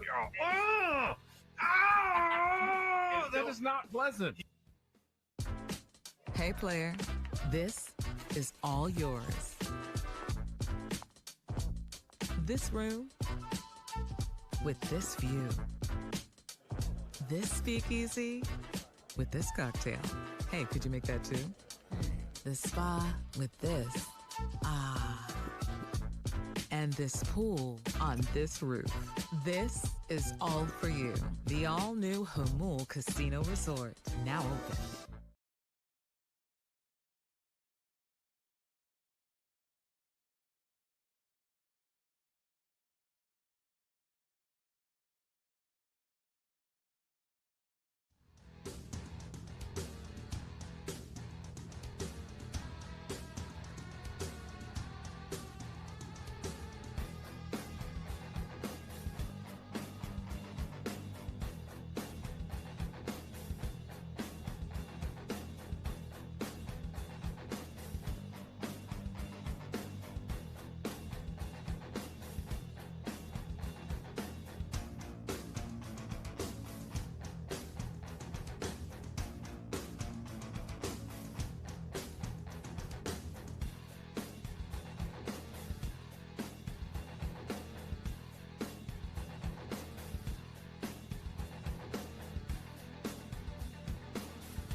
Spring training for Padres pitching over the weekend. Michael King looked like Michael King for 3 no-hit innings against the A's on Friday. Should've pulled him. And then, as a lot of people pointed out, he looked a lot like his manager, Craig Stammen, in giving up back-to-back home runs in the 4th inning. Isn't he one short of his He manager? needed one more, One yeah. more. Needed one more Craig's to match like, hell Craig yeah, Stammen. bro. So I don't know what to make of that. Like, oh, yeah, Michael King looked locked in Sure. until he certainly didn't in that 4th inning. You had Nick Pivetta return on Saturday after taking a little bit of a week off, to get his arm right again. Only threw 3 innings, but he looked mostly Nick Pivetta-like. Velocity was good. Said he felt so much better, that the rest was absolutely necessary and that it did him a lot of good. Should be on track, perhaps, to be back into that opening day slot. Craig Stammen still hasn't announced it. And then Randy Vasquez pitched yesterday. I didn't get to see it, but didn't walk anybody, which I like, 4 strikeouts, but did give up 5 hits and 4 runs. So he wasn't quite stranding those runners like he usually does against the Arizona Diamondbacks in what ended up being a 4-4 tie. The problem was, of course, the guys competing for the 5th spot, like Marco Gonzalez, who got lit up for 11 runs against the Rangers. Logan Gillespie also got lit up for 11 runs in the same game by the Rangers. He was due. Yeah, so, a couple of the back-end options were Kyle Hart was all right, 3 innings, no earned runs, so he has a 0.00 ERA this spring. A couple unearned runs. Yeah. Let's talk to Craig Elsten about it right after a check of traffic here on 97.3 The Fan. From the 855 Get Ross Traffic Center. Injured? Demand justice. Demand Jurowitz. 855GetRoss.com. Here's Kelly Danick. This game day traffic report is brought to you by Crystal Geyser, Alpine Spring Water. Starting to see some of the usual buildups on our roads. Just one thing to mention here, though, there is a stall on the Coronado Bridge heading off the island just past mid-span, partially in lanes. Crash did clear in the North County, eastbound 78, right past Nordall Road.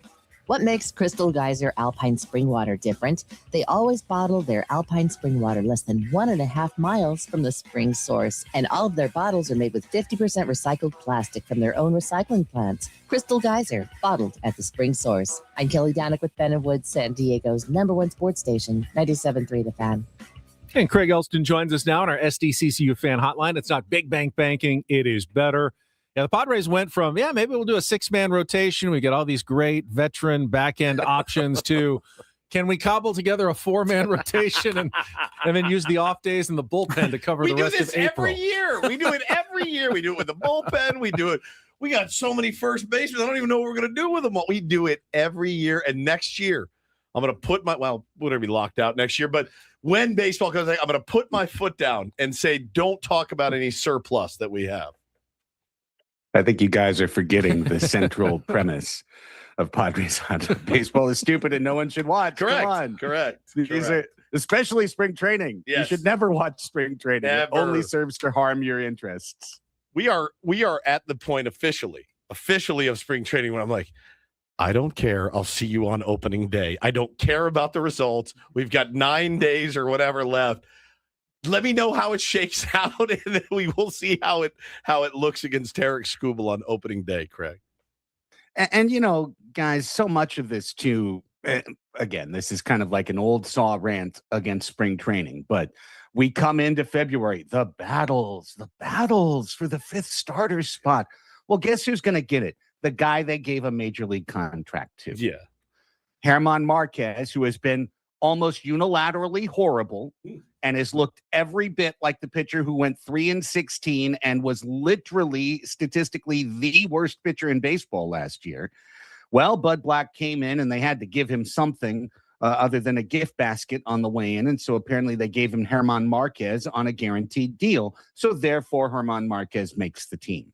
Walker Buehler is the one guy that I think has pitched his way onto the team, and he's earned that spot, and nobody else has. Everybody else has looked like a really not very good major league starter at the back end of the rotation, which is what they came in as. So, today is our optimism episode for Padres Hot Tub. We did the pessimism episode last week. So I'm going to spend the whole day trying to think of all the ways that this could go right for San Diego. And honestly, how many of those paths, guys, playoff paths, don't involve our pitching overachieving what we think they would right now? Because I feel like almost every path involves, no, they pitched better than you thought they did.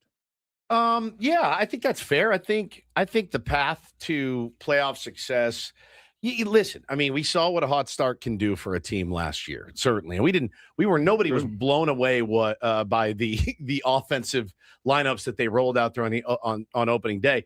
Those guys overachieved for 17 games, whatever, and it kind of carried us throughout the season. So got them into the playoffs. So Again, the thing I always let people know, and if you're, cover or watch the San Diego Padres, this.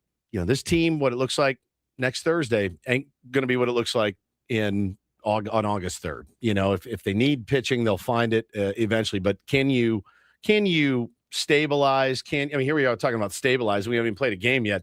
Can you persevere, Craig, through the first half of the season with the guys that you have now?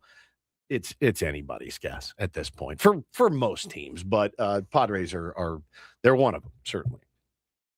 Well, hey, look, what's the path? The path is, I'll give you one right now. I'll build a world in which this all works. That world is the San Diego offense is being talked about a month into the year. Yeah. As, we slept on this. This was a grouping of 9 guys that's a lot more together and a lot more potent than we possibly thought. San Diego's bullpen is number 1 in the league.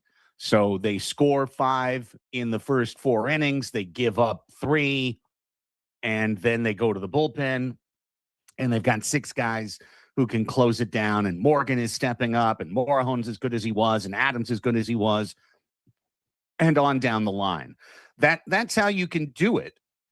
And that's how the team can allow the starting rotation to catch up to them, so that you get to June and all of a sudden you've got King is rolling. Musgrove is back in the rotation. He's pitching well. Pavetta's midseason. Griffin Canning is in the rotation now. He's doing a solid job. And Bueller turns out to be better than Philly expected him to be this year. I've built you a world where the Padres are sitting a dozen games over 500 at the start of the summer. That does not sound insane, by the way. Craig's not in here going, Pavetta's got to have Cy Young caliber season. King's got to have a Cy Young caliber season.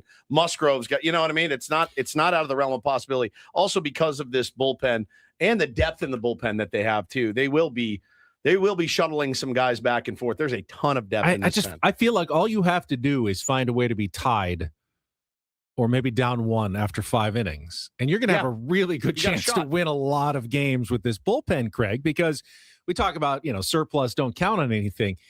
The bullpen has been so incredibly good during spring training. I mean, we can't even talk about how many guys. Jeremy Estrada is having a great spring training. Bradley Rodriguez looks like an absolute beast. And then you got Hawkins down. I mean, he was phenomenal. And I don't know what you think if AJ Preller is going to use that in terms of a trade to add to starting pitching or how he's going to manage it. Because you can't just continually bring guys up and put them back down. It would be nice if you could this year. They could just constantly refresh their bullpen all season, but you have what's the maximum number of 3, like sending down and bringing back guys up. So you are going to have to figure out a way to make all these arms work for you effectively. But if you can, that's an absolute weapon the Padres will have late in games. Yeah. To answer the question you put in there, I think there's only one reliever as great as the bullpen is. I think there's only one reliever in the bullpen that would actually improve your starting rotation by trading him, and that's the guy who just closed things out for Team USA yesterday. And I don't think the Padres are going to move Mason Miller until and unless the ship is sinking. Yes. And I wouldn't hope for that to happen on a day that I'm trying to be very optimistic about the San Diego Padres. But, I mean, yes, you could deal out of that group to maybe get something that helps you in an ancillary way. But my preference, Ben, would be to keep every single arm that's in the arm barn and have a full barn. Yeah. Because, as you said, somebody gets a nick, somebody busts a quad, things happen along the way. And if a Bradley Rodriguez is in your system and he's the 7th best reliever on your team, but he's still like a top 40 guy in the league because of his stuff, I mean, that's a great problem to have because it directly impacts your major weakness, which is the guys you're putting out there at the start of a game. So if I've got an 8-man, 9-man bullpen that I can really count on, I just want to manage that and hope that our reliever manager has that innately within him to manage this bullpen and keep everybody healthy and effective. And if that's the case, I mean, look, there's been a lot of contending teams that had super mediocre starting pitching that made it to the World Series, 100%. For goodness sake. Like, it's an absolute possible win condition. It's just one that's a little bit less traditional than what we're used to, saying we got 3 horses, 3 dudes, and we're going to just throw those dudes. No, it's a good point. Craig Elsten joins us this morning. Now, Craig, I had coached Little League on Saturday, and I got home, got the kids, fed and bathed, and then I was like, SDFC. And I looked on my phone real quick, and I was like, 3-3. All right, that's not ideal. And then I dove into how they actually got to 3-3. And I was like, all right. I mean, they're gassed. They played their asses off against Toluca, men down. Like, okay, 3-3 on the road. You get a result. That's fine. You got a point. Good for them. And then I read and dove into how they did it. I go, oh, that sucks. That sucks real bad. Yeah, I mean, look. They're undefeated in MLS. Yep. Right? Yep. 3 wins and a draw. There's nothing wrong with that. The lineup was heavily rotated to start the game, up and down. And then they dropped in guys like Dreyer in the second half of the game. Cisniega, who had not been starting for a month, didn't look great in net, made a couple of mistakes in net along the way. And what I was thinking, because, guys, it was a Saturday soccer smorgasbord for San Diego fans. I was up in the announce booth at Snapdragon Stadium for, doing PA for the Wave, while SDFC was playing, while the Sockers were playing in Kansas City, all of it happening at the same time. It was pretty intense and pretty amazing. But I think, Mikey Vadas had to make some choices on Saturday. And the choice he made was, let's try and beat Toluca on Wednesday. Yeah. That was the most direct choice he made was, we don't have any choice. We're not going to have Manu Dua and Marcus Ingvartsen. So those guys are going to play, in the game. But we're going to make some very calculated choices. Chris McVeigh not starting. That's on purpose. It's because they're going to ride him like a mule on Wednesday as the number one center back in Toluca. And I thought SDFC was living a charmed life, to be perfectly honest with you. They weren't dominating the run of play. They got 2 penalties that they converted. They got an own goal. They were up 3-1. So for that to result in a draw was a little bit disappointing, but I think within the context of what was going on, it was a little bit more understandable too. I thought, and from my, novice soccer viewing opinion, FC Dallas had the best game plan that I've seen against SDFC yet. And to use a basketball terminology, it felt like they were putting on a full court press. Every single time SDFC had the ball deep and near the goalkeeper, and they were trying to do those. It makes me so nervous as a fan. Just those little passes back and forth in their own box. Yeah, it's like, just kick the ball away. I mean, you're giving them a chance to steal the ball and create something. And FC Dallas kept pushing and pushing. And yeah, I guess it can come back and backfire if you end up getting, long runs on a counterattack, Craig. But SDFC really wasn't taking too much advantage of that. And I think it's a formula that we're going to see a lot more often from other teams. Make SDFCs do something different and not just pass the ball in their little triangles deep in their own end, because that's dangerous. Pretty cool when it works, though. It's beautiful. It's beautiful when they do it. They're so good at it. Ben, you didn't realize it, but you just articulated the case for why Duran Ferri is the starting goalkeeper. Exactly. He's much better on, what do they call it? Yeah, on his feet or... Yeah, with his feet. With his feet, He's better with his feet. He is as good as most center back defenders in terms of his ability to move the ball, his quickness of decision-making, his ability to keep the ball on the ground, to have a smooth roll, on his passes, or to send it out. He's very instinctive. He's got a strong arm. His distributions are on point. That's what you say when the goalkeeper kicks or throws. It's a distribution, little soccer terms for you there. And literally, that's why he's got the job and Cisniega doesn't. Pablo's probably the better overall shot stopper, but he's not nearly as good with the ball at his feet.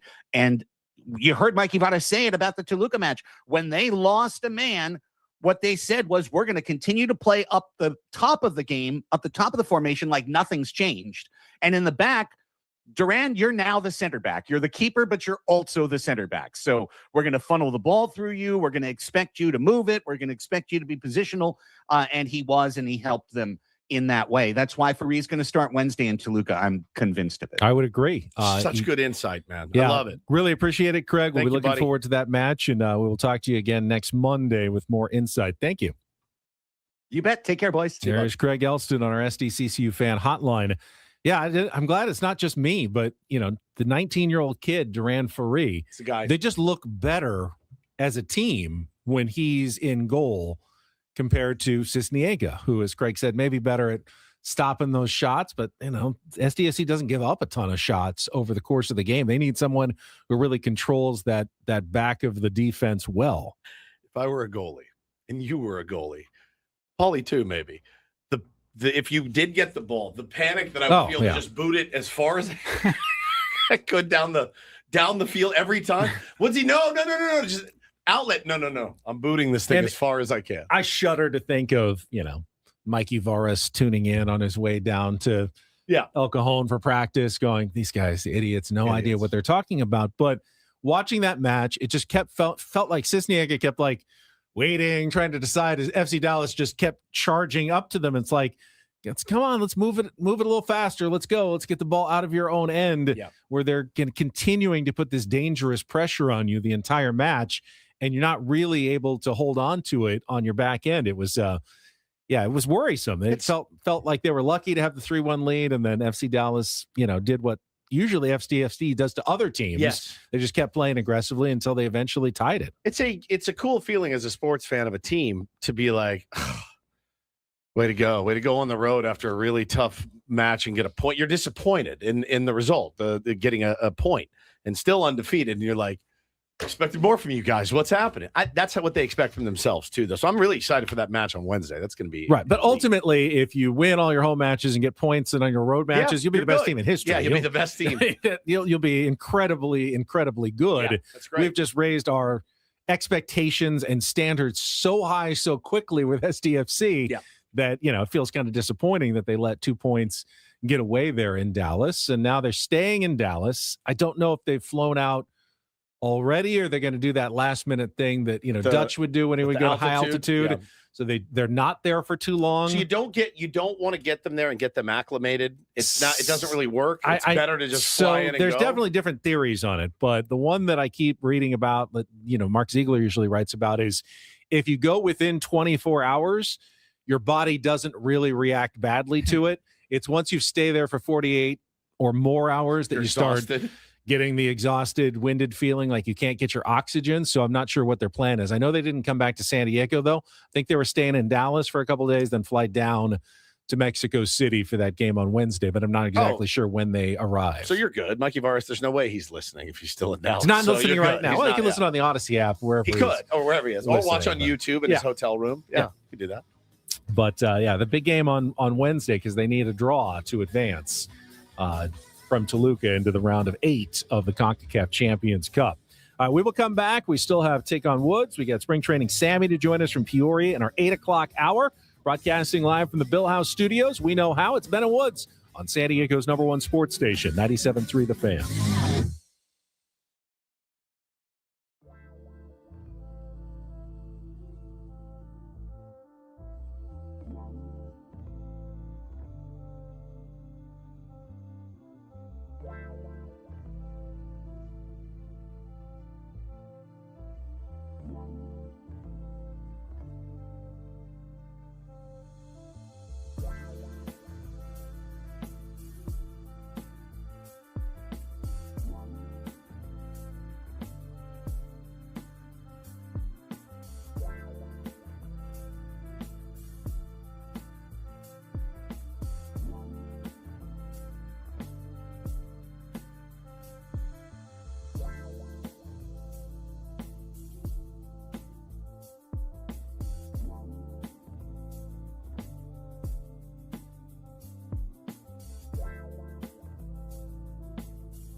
right, we are halfway home on a Monday. Ben and Woods, 97.3, The Fan. Thanks so much for being here. Best audience in radio, the Tier 1. Some sports radio drama going on. Oh, I saw that. In other parts of the country, and has to do with a guy that we love and respect very much, John Marks in Philly. And it's pretty fascinating. It didn't really have to do with him. No, but he inserted himself into the the equation. But just he's a at little the bit. station that these guys are. He was at the station. He now works across the street. It's pretty good. It's pretty good as far as sports radio drama goes. So it's on Awful Announcing. Go follow it. It's fantastic. That's what I was just looking at during the break. I was reading about it yesterday. I watched John Marks posted some videos in response to He's the best, dude. It was the former afternoon and the former morning host at WIP in Philly. Yeah. And they had been there for like 30 years. Like Howard Eskin, you probably heard his name. And he's like Andrew Cataldi. Eskin got banned for kissing some woman without her wanting to, right? It was that guy? Like a Phillies employee or something. Smart. He got like banned from Citizen Bank Park. Yeah, very cool. Yeah. Very cool. I think the upshot is there will always be people who are mad that things aren't exactly like they used to be. Oh, yeah. Baseball, music, movies. They're mad that their sports talk show isn't 4 hours of ripping fan phone calls, open lines for fans to just excoriate their teams. Time and place for it, certainly. Occasionally. We don't obviously do it that way. But at the same time, I've always felt like that's the lowest form of radio. It's literally who can't come in here and go, all right, let's go. And just generally, and we have a lot disagree. of informed Padres fans in our Tier 1 audience, but the callers are oftentimes the least informed people. Yeah. And you're putting them hear some crazy You're putting stuff. them on the air to spout misinformation and bad opinions, and then a host then reacts to it. And a lot of hosts will then encourage it because, well, hey, it sounds good. They're fired up and they're passionate, but they're not giving you an accurate perspective of the team and what's going on. They're just angry to be angry the whole time. And that, the other part to me is this is one thing, and you can hold me at my word for this. If you've listened to us, me, whatever, 15 years I've been doing this, you've been doing it a lot longer. The day that I'm done with it and I don't go back on a microphone, you know what I won't do? I promise you, what I will not do is come on and rip this medium. That is, I swear, because this medium has given me a life beyond one I could have ever imagined for myself. Ever. I could never have imagined that, like, the things I've gotten to do and the places I've gotten to go and the people I've gotten to meet, it's all been because of this medium. So then I'm going to quit. I'm going to leave or get fired and quit. And then I'm going to go and be like, post up in my garage and start ripping, radio. No chance. There's no chance. That was the crux of it with Awful Announcing. Yeah. These two guys, former morning and afternoon hosts for the big station, they went on a podcast last week and they just back in my day ripped it. Now the interesting part was Howard Eskin. You've probably heard of his son Spike Eskin. Yes.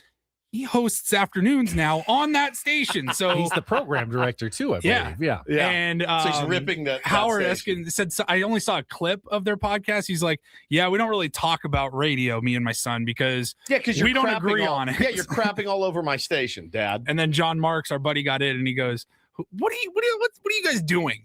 Really? Like, you're just gonna crap on it on the way out? Like, standard, man. And so I promise you that I will hold nothing but reverence and appreciation for the crazy life that I've been able to live. Met my wife doing this. You know what I mean? Like, bananas. Like, there's no way I'm ripping this on the way out. No way. Even if it doesn't go the way that I want it to, everything for me now is gravy. And so it just drives me crazy. It happens all the time. And so that was fascinating stuff. It's interesting. And, that he's kind of a crap dad. You're kind of a crap dad if you go on and rip your son's if you're going to rip your son's station, like you're kind of a crap dad. There's no other ways to look at it. A little bit. You Just know? bite your tongue. You can have the opinion, but, Of course. you know, It was bite the your tongue. most Philly thing ever, too. They're like, very Philly. Radio nowadays, it's all about just having good vibes and God just forbid having people fun. laugh, man. And, you know, back in our day, if the team lost, the price that you paid was you were going to get ripped on our radio station. It's amazing that the power that they think they have. Right. It's just incredible. Settle down. Those New York Giants, perennial Super Bowl contenders, man. You know, it's just crazy. It's crazy to me. The New York Jets, just a pillar of great organizational football for many years. And the power that they think they have is always been something I've mocked since I've been in it because I think it's absurd. To claim that every athlete, professional athlete in Philadelphia deserves to be ripped by you on your airwaves because they lost. That's the price they have to pay. It's just like, it's so gnarly. But you know, the parenthood thing is real. Like you have to at least try to be a good parent. And I'm faced with the parental dilemma. There's always tough decisions in parenthood. You've got one today. I do. And history repeats. It really does. It all comes around. I've told this story before many, many, many, many years ago when I was just a lowly recruiter at an internet marketing company. I was, up and comer, recruiting salespeople. Sold pop-up ads? Is that what you sold? No. We did search engine optimization, but I didn't sell it.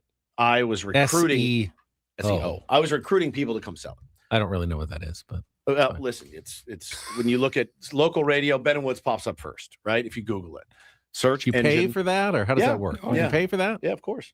Like sponsored. You think it's blind luck? Posts? You think it's blind luck? That's how Google makes their money? You think it's blind luck that those names just pop up, the same ones? Well, I just want the names that I'm searching for to pop up. So anyway, I'm a recruiter there, and I call in sick one day. Now I don't remember if I was sick or not. My guess is that I wasn't. But let's say that I was not feeling well when I woke up, and I called my boss and I said, "Hey, it's Woodsy. I'm not coming in today." And I went back to sleep, whatever I did. 6 p.m. rolled around. We had a company softball game. Showed up for that. Went to it. Played softball. Showed up to play. He goes, "What are you doing here?" And I go, "What?" And he's like, "You didn't come to work today." I go, "Yeah, but I feel better. I'll be at work tomorrow." He goes, "Yeah, no, you can't play." I go, "What do you mean I can't play?" And he's like, "Dude, you called it. You couldn't come to work, but you come play softball? It doesn't work that way." And I go, "Well, that's stupid because I feel fine now. I didn't today. Now I do. Am I sick in perpetuity? Maybe I shouldn't come in tomorrow. I feel great. Like I recovered from whatever it was, and now I'm going to play."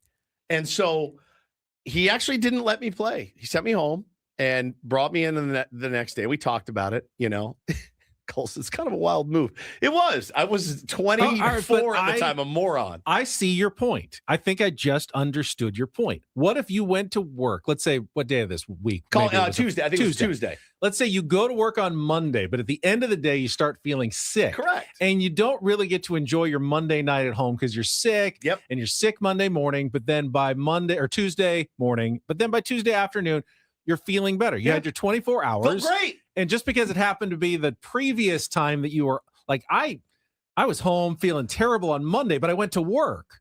Now I stayed home from work on Tuesday, but I'm feeling better. I feel fantastic. Like, why can't that be the time when you turn it around? My sickness has resolved itself.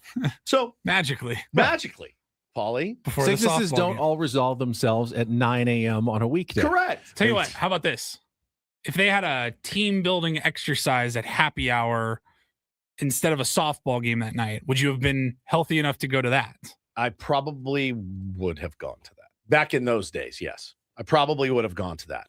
Something not as fun as softball. Softball would have been way better for me. But so I went, he wouldn't let me go. So I'm sitting here thinking about it as I get a text from my missus that says, "Hey, Bo woke up, he's got a headache, and he's a little nauseous." And I said, "Oh, okay." Because he did have a little headache last night before bed. I said, "Okay, I hope he's feeling better." And then I go, "Oh, get him some Ben's Tylenol." Yes. He's got a game tonight at 4:00 p.m. It's our first official game in the standings, right? We've had 3 games, but they don't count to the standings. Tonight is when it really starts. He is also listed on his dad's piece of paper as the starting pitcher for tonight's game.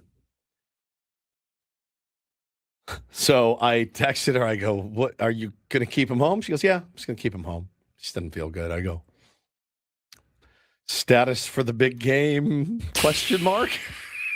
I don't know what to do. Now, I mean, it seems like an easy one to me, but now, I'm not the parent here. Now, she said, "I think he's fine. I gave him some Tylenol, and you and my son. A great influence you are on him. He heard you, and now he wants the bottle." Right, of course. Yeah, he It wants made the it sound bottle. so fun. I just had the best acetaminophen of my life. So now I'm going, do I got to tell him to stay home, don't I? If you're too sick,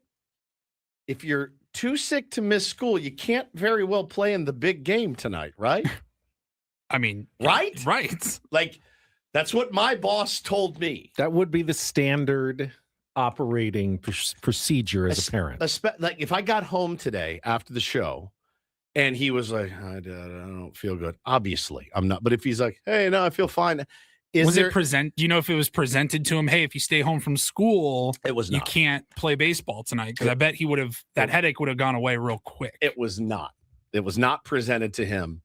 But so now, as you get older, that's definitely the case. You can't miss high school. You can't miss class and then not play that day. So I don't want to be perceived as the the dad that's like, "Get out there at all costs. I don't care if you're sick." If he's really sick, obviously I'm not going to play him. But if I get home and he's feeling good, which, by the way, I don't know if you guys know this. This has happened to both of my children several occasions. Oh, he came home from school sick. I come home, they're jumping on the bed. I'm like, "Oh, I guess you guys are feeling better."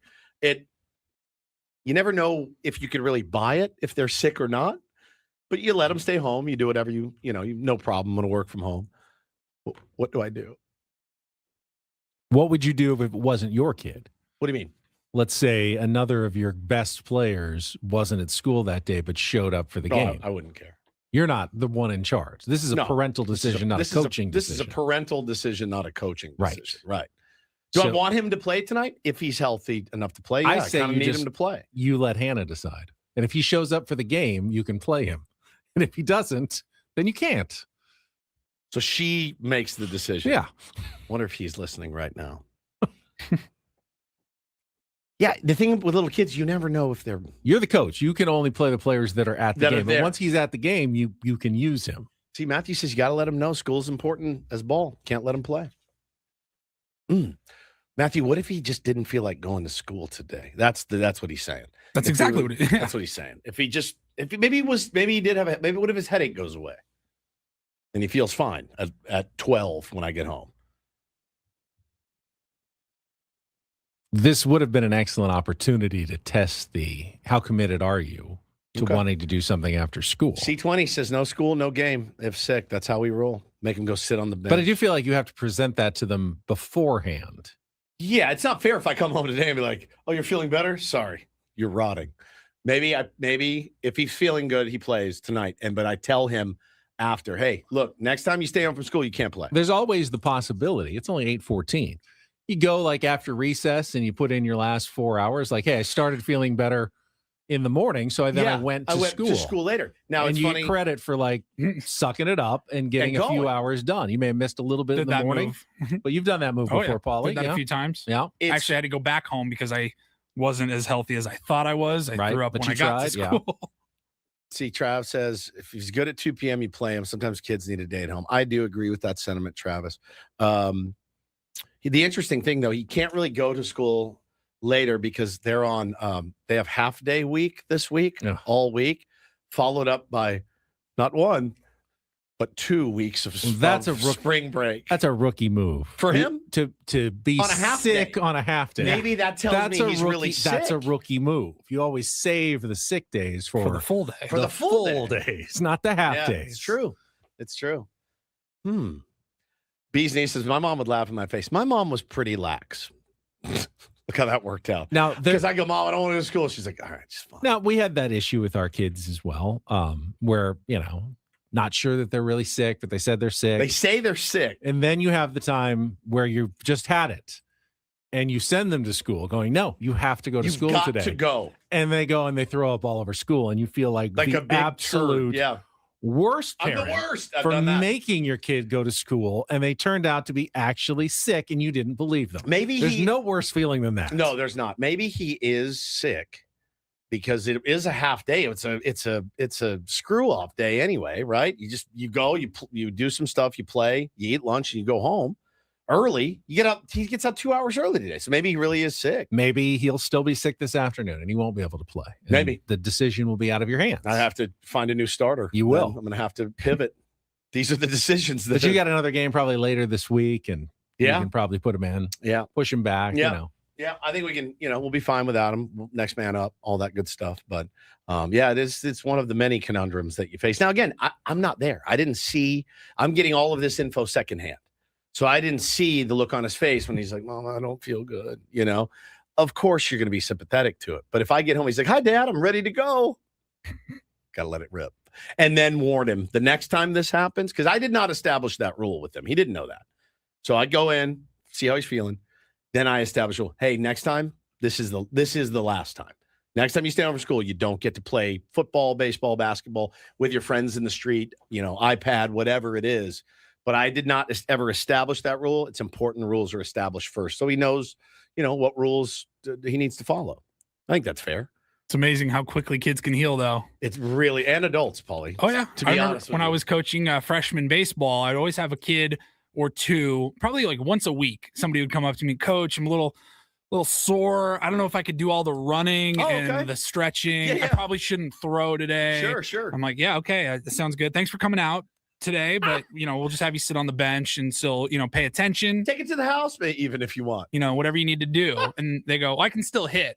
They go, oh, so really? You can still hit. I don't know. If you're not healthy enough to run, I don't want you pulling any muscles in the box. And they go, I'll give it a shot. I could probably run a little bit. Yeah, it is. Their resolve is remarkable, Paulie. The resolve of the teenage and little brain.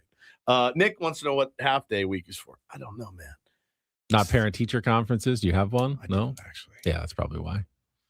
Because the teachers can't be expected to stay another 3 hours after school, a full day for conferences. No, that's fair. Fine. Very fair. Fine. Yeah, but the 2 weeks of spring break right after half day week it's like a month of just they all end up going to the same number of days. It's just that's what you say every time. I know you feel like it's not true, but it is different. It's different. It's a state mandated total number of days on the calendar. That's right. They're all distributed a little differently. They are. Yours comes with a 2 week break. Did you guys have a 2 week spring break or was it just a week? No. We had a week, right? I don't think I even had a full spring break. I had like a 4-day weekend. That was it. We had two different breaks between January and the end of the year. We had midwinter break, which was like February, and then we would have spring break at late April or late March, early April. The midwinter break, it alternated every year. 1 year, it would be like you'd be off on Thursday, Friday, and have a long weekend. And then the next year, you'd get the whole week off. But it was 2 weeks, whether it was spring break and then midwinter break. They were just about a month in between. No, there's time in between. Yeah. Caitlin wants to know, how did Taylor's basketball clinic go on Saturday? If you missed that story, he did not want to go. He refused to go to his basketball clinic. And he went to his basketball clinic, and he had a great time. Of course he did. He had a fantastic clinic, learned a lot. And we did ask him at the end, hey, do you want to come back? He goes, no. But he was so engaged. He was so engaged. He loved it. He was great. I'm sure he'll go back. All right, we need to take a quick time out. When we come back, it's time for our first game of Take on Woods this week. If you want to be our contestant, music, TV, movie, trivia, chance to win the trip to Las Vegas to the Fontainebleau. Call now, 833-288-0973, 833-288-0973. We'll play our game, and then spring training. Sammy will join us at the bottom of the hour. All coming up, broadcasting live from the Bill House Studios. We know how. Check traffic coming up. First, though. Gambling problem? Call 1-800-GAMBLER. GEGE 000-466. For a full list of games and rules, play at 7 Mile Casino. Visit 7milecasino.com. If you want to get your week started with a little bit of fun on a Monday, kind of jazz up those Monday blahs, head on down to 7 Mile Casino, San Diego's best card room, open 24/7. Saturdays, Wednesdays, Monday mornings at 8:20 a.m. You got card action going on right now, just off the 5 freeway. That's exactly right. Card action you speak of course. Texas Hold'em, Pai Gow, Baccarat, and California-style blackjack. They got great food, friendly dealers, great place to go for lunch. Great place to go. Pre-game, post-game. The season's going to start here pretty soon. It's just 7 minutes away from Petco Park. So convenient. Yeah, you don't have to drive deep down the 8 freeway or down to the East County to find your card room. You simply hop on the 5. You get off on E. You're right there on Bay Boulevard. It's the frontage street on the 5 freeway, and you're pulling in about a quarter of a mile later. Parking lot, easy access, and then you'll be just amazed when you walk in the door like we did the first time at 7 Mile Casino, just 7 minutes from downtown.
Hey player, this is all yours.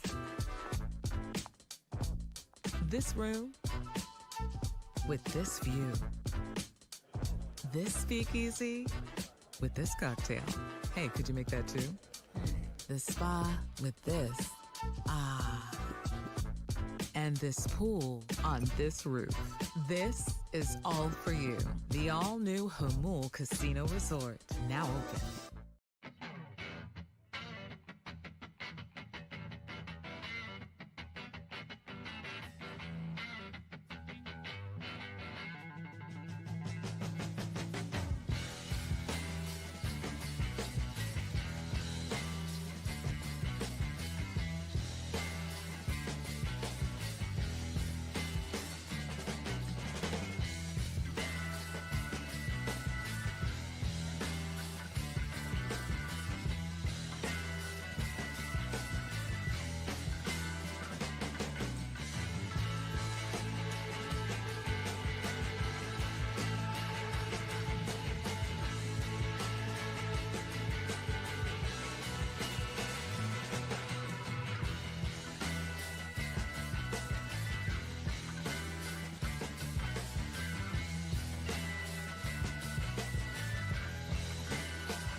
Just watching our YouTube stream has that clip of me nearly getting run over by the SUV. I believe 15-year anniversary this week. I think that was 2011, I think, at the NCAA tournament in Tucson, Arizona. Viral video. Yeah, viral video. Nationally. Were you on like Good Morning Leno America or something? Yeah. Yeah, Conan O'Brien. Yeah. I was on everywhere that week. That's insane. I know. It's insane. Now it pops up on our annual safety videos at Channel 10. Like what not to do. Like, don't set up a live shot in the middle of the street. I wasn't in the middle of the street. Yeah, look at this moron. Look at this stupid guy. He's got a live shot right where cars are driving. That's dumb. It wasn't dumb. I was on a sidewalk. They were driving on the sidewalk and nearly ran me over. Carl says, Woods, you're the reason, me, that I have to deal with these 18 to 25-year-olds calling out sick from work all the time. Good example, and thanks. Carl, respectfully, what the F are you talking about? On what planet is it my fault that your 18 to 25-year-olds call in sick? I don't have an 18 to 25-year-old. I have an 8-year-old. And we're here every day. And we're I'm setting here. a good example. We don't call out a sick every word. day. Yeah. We had What that one, planet we had are that you on? one day earlier this year, which was the first time I think ever that we were both sick on the same day and couldn't do the show. Dead, both of us. You're vomiting everywhere, soiling yourself. I'm at home. It was bad. What in the world? How's it? You guys hear me calling for a revolution? 18 to 25-year-olds call in sick. Stick it to the man today. No, it's against everything I believe in. Show up to work. Good God. And listen to Ben Woods on the way there. Thank you. Spring Training Samuel join us at the bottom of the hour, brought to you by SDCCU. It's not big bang banking, it's better. First, though, let's get to today's game. It is time to take on Woods.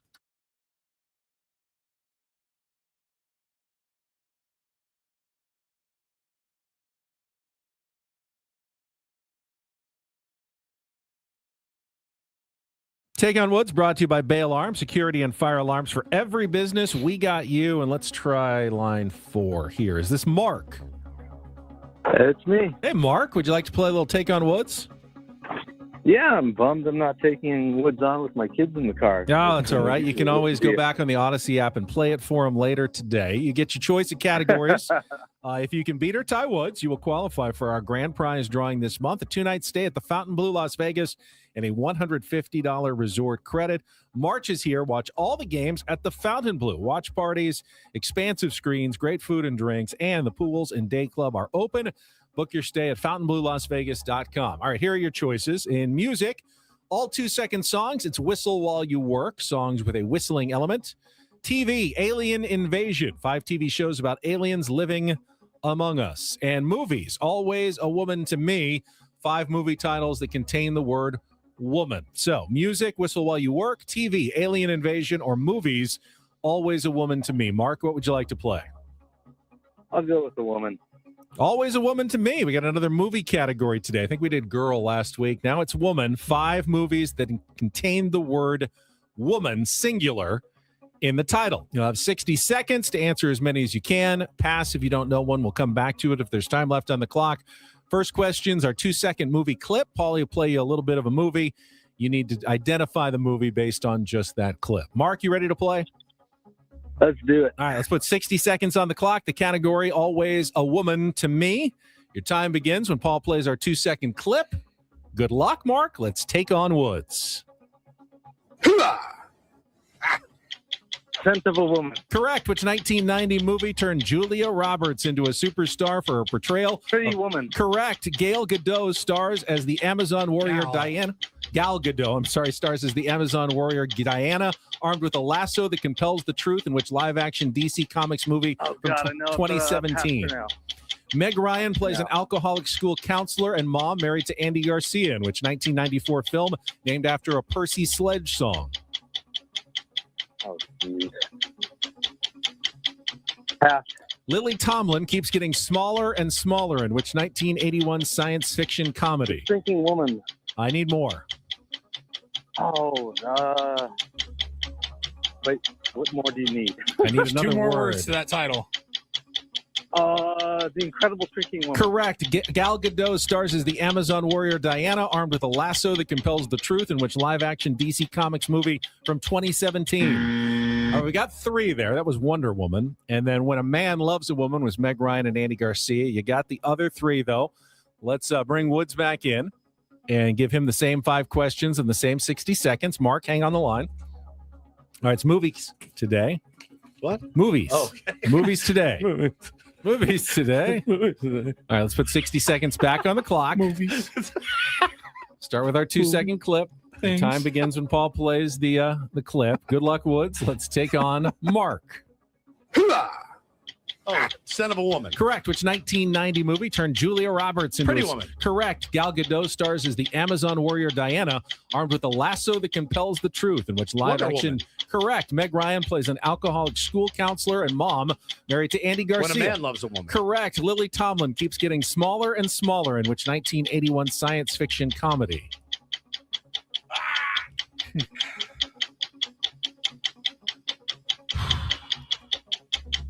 I feel like I saw it when I was a kid. 30 seconds. Got a lot of time to think about this one. Yeah. Well, let's analyze it. Lily Tomlin keeps getting smaller and smaller. That's a clue right there. In which 1981. The Incredible Shrinking Woman. That is correct. Yep. Very good. Wow. And that is a 5-3 win for Woods over Mark today. So, Mark, you don't have to play it for your kids. Now, he was bummed the kids weren't in the car. Oh. Now they don't have to hear him lose to you on the category "Always a Woman to Me." When a Man Loves a Woman is an incredibly sad movie. Mm. An incredibly sad. Have you guys seen that? I don't I think don't have. remember if I had or Oh, not. My God, it is incredibly, incredibly sad. Yeah, the whole question was Meg Ryan plays an alcoholic school counselor, mom married to Andy Garcia, in which 1994 film named after a Percy Sledge song. He was a pilot. Oh, it's just gut wrenching, man. It's gut wrenching. Pretty Woman's great. Yeah. Oh, phenomenal. Great. Son of a Woman's one of my favorite movies ever. Son of a Woman is amazing. Philip Seymour Hoffman is just perfect in it. So good. Pacino, amazing. Pacino does a good blind guy in that movie. He really does. Yeah. I mean, yeah, from what I could tell, Yeah. he did a great job. He was phenomenal. Feels good to get on the board. Hoorah! Hoorah! All right, we will put in a new movie category tomorrow and have another chance to qualify for the trip to Las Vegas. First, though, when we come back, Spring Training Sammy going to join us from a different desert, the one in Peoria, Arizona. His final week of spring training is finally upon us. That's coming up next on San Diego's #1 sports station, 97.3 The Fan.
He just here. I'll show you a little. Just a little. Please don't. Just a little bit. What hurts on you? Nothing at all. A little bit. Nothing. Now, So let's say whatever you're about to touch is the only thing. Let's say It's gonna hurt. Right? All right, yeah. Okay. Pretend your knee hurts. Pretend your knee. It's going to in a second. Right here.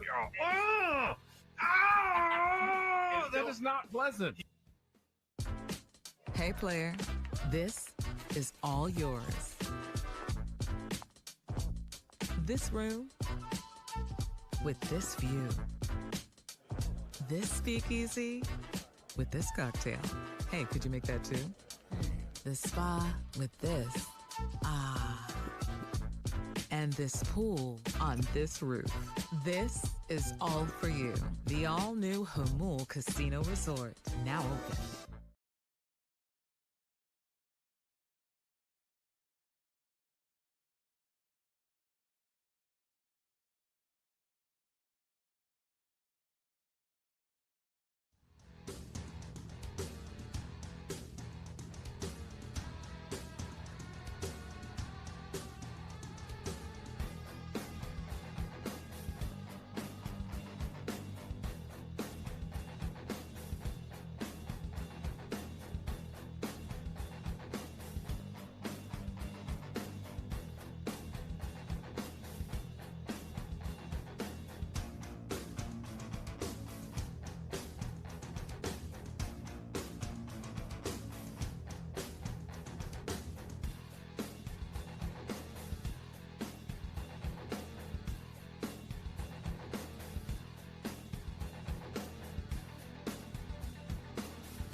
Sam Levitt standing by for the return of Manny Machado and Fernando Tatis Jr. and Wandy Peralta. Oh, yeah. To spring training camp in Peoria. We'll talk with spring training Sammy right after a quick check of traffic here on 97.3 The Fan. From the 855 Get Ross Traffic Center. Injured? Demand justice. Demand Jurowitz. 855GetRoss.com. Here's Kelly Danick. Traffic is brought to you by Hamul Casino. Well, what is going on, guys? I know we got dry roads, so what is up with all these crashes? Northbound 5, right before Milo Carr's Way. Accident involving car and a motorcycle. They're now in the center divide. Westbound King Freeway before 25th Street. Collision over the right shoulder. Also an accident on northbound 125 right before Hamashaw. Appears to be in the center divide. Trouble on the coastline. Northbound 5, a traffic alert for an accident past the 76. Looks like you've got multiple lanes blocked. Vista Village on-ramp to East 78 collision. Also reports of an accident on southbound 15 near Poway Road. That is in the clearing stage. Humboldt 23's fabulous lobster buffet is on 7 days a week. All the lobster tails you can eat, plus dozens of delicious buffet stations. Visit HumboldtCasino.com for reservations. Lobster buffet every day. only at Jamul Casino Resort. I'm Kelly Danick with Ben & Wood, San Diego's #1 sports station, 97.3 The Fan. Spring Training Sammy, presented by David P. Shapiro Criminal Defense Attorneys, helping good people regain control of their future when charged with a crime since 2010. Visit davidpshapirolaw.com.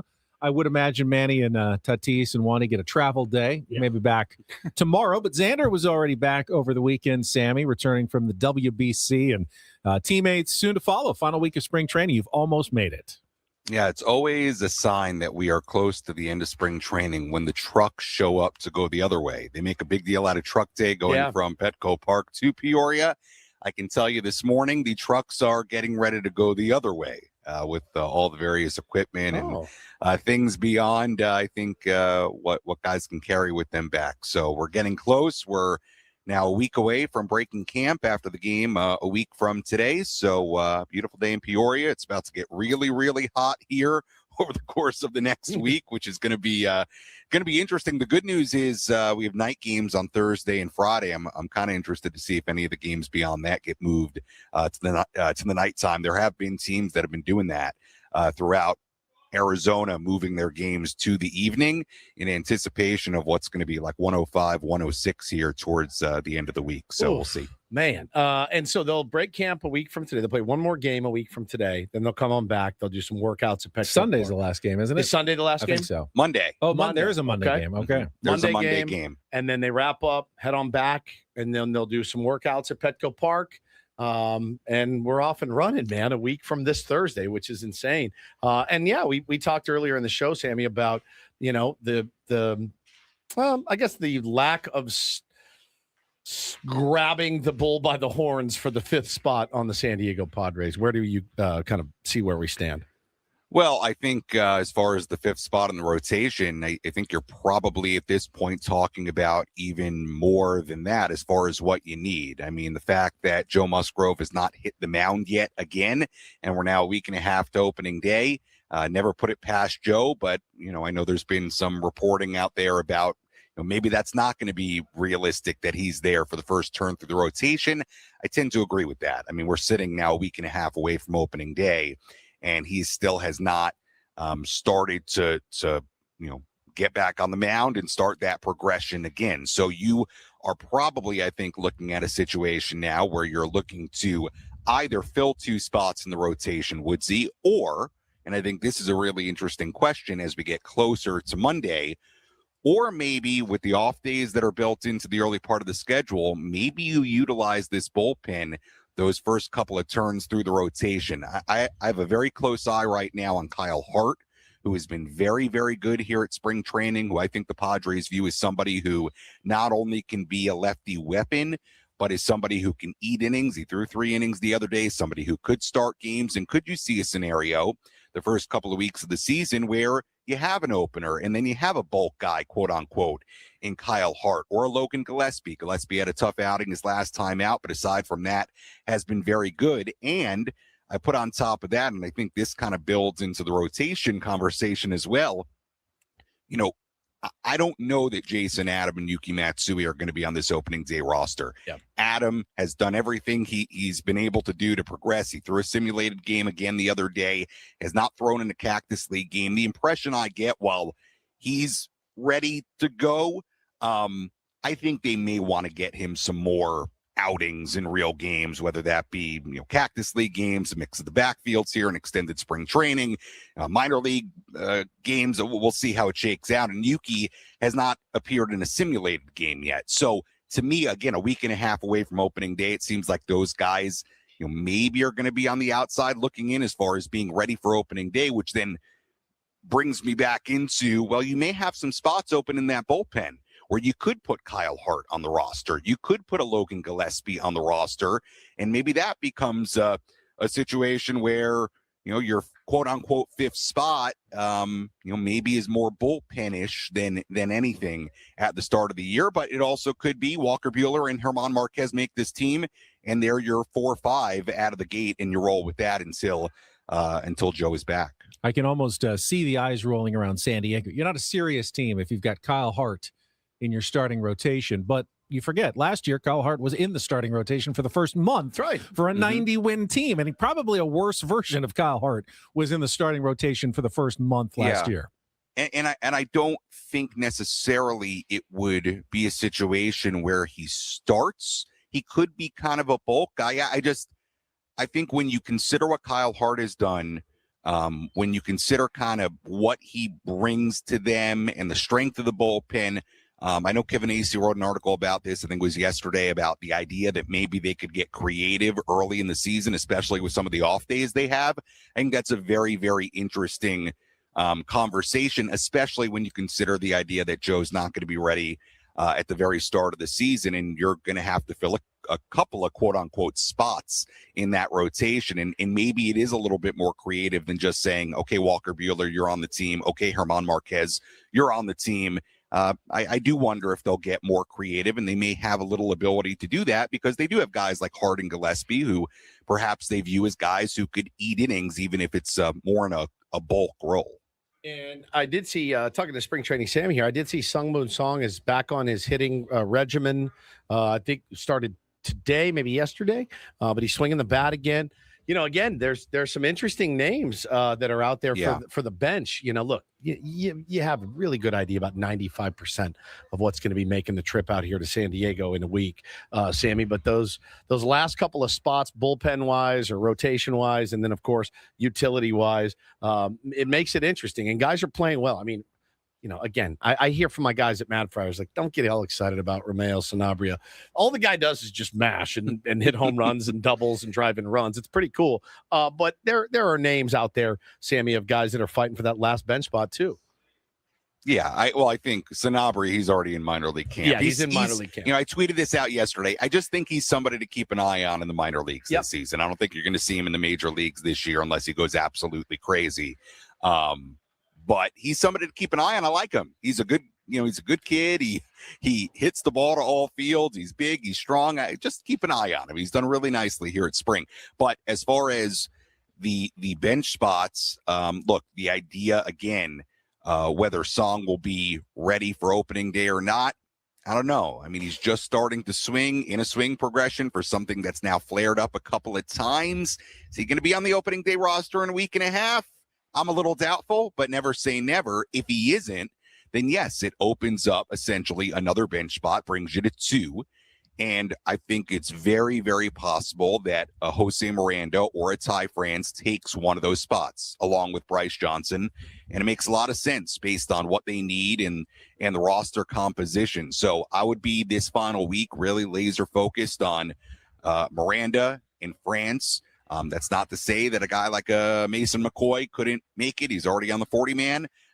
But I definitely, those two names, Miranda and France, I would be very focused on this final week, especially if you're assuming that Sung Moon Song is not going to be ready, which I think there's a very legitimate chance at that. Sam, I've got 2 more questions, and then we'll let you go. First, on Friday, you were on the fence about whether you're going to Mesa for Padres A's.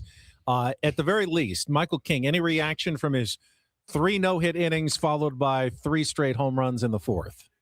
Hey, I'll be honest, I didn't go. Okay. As somebody described here, it was the easiest decision game-wise of the spring.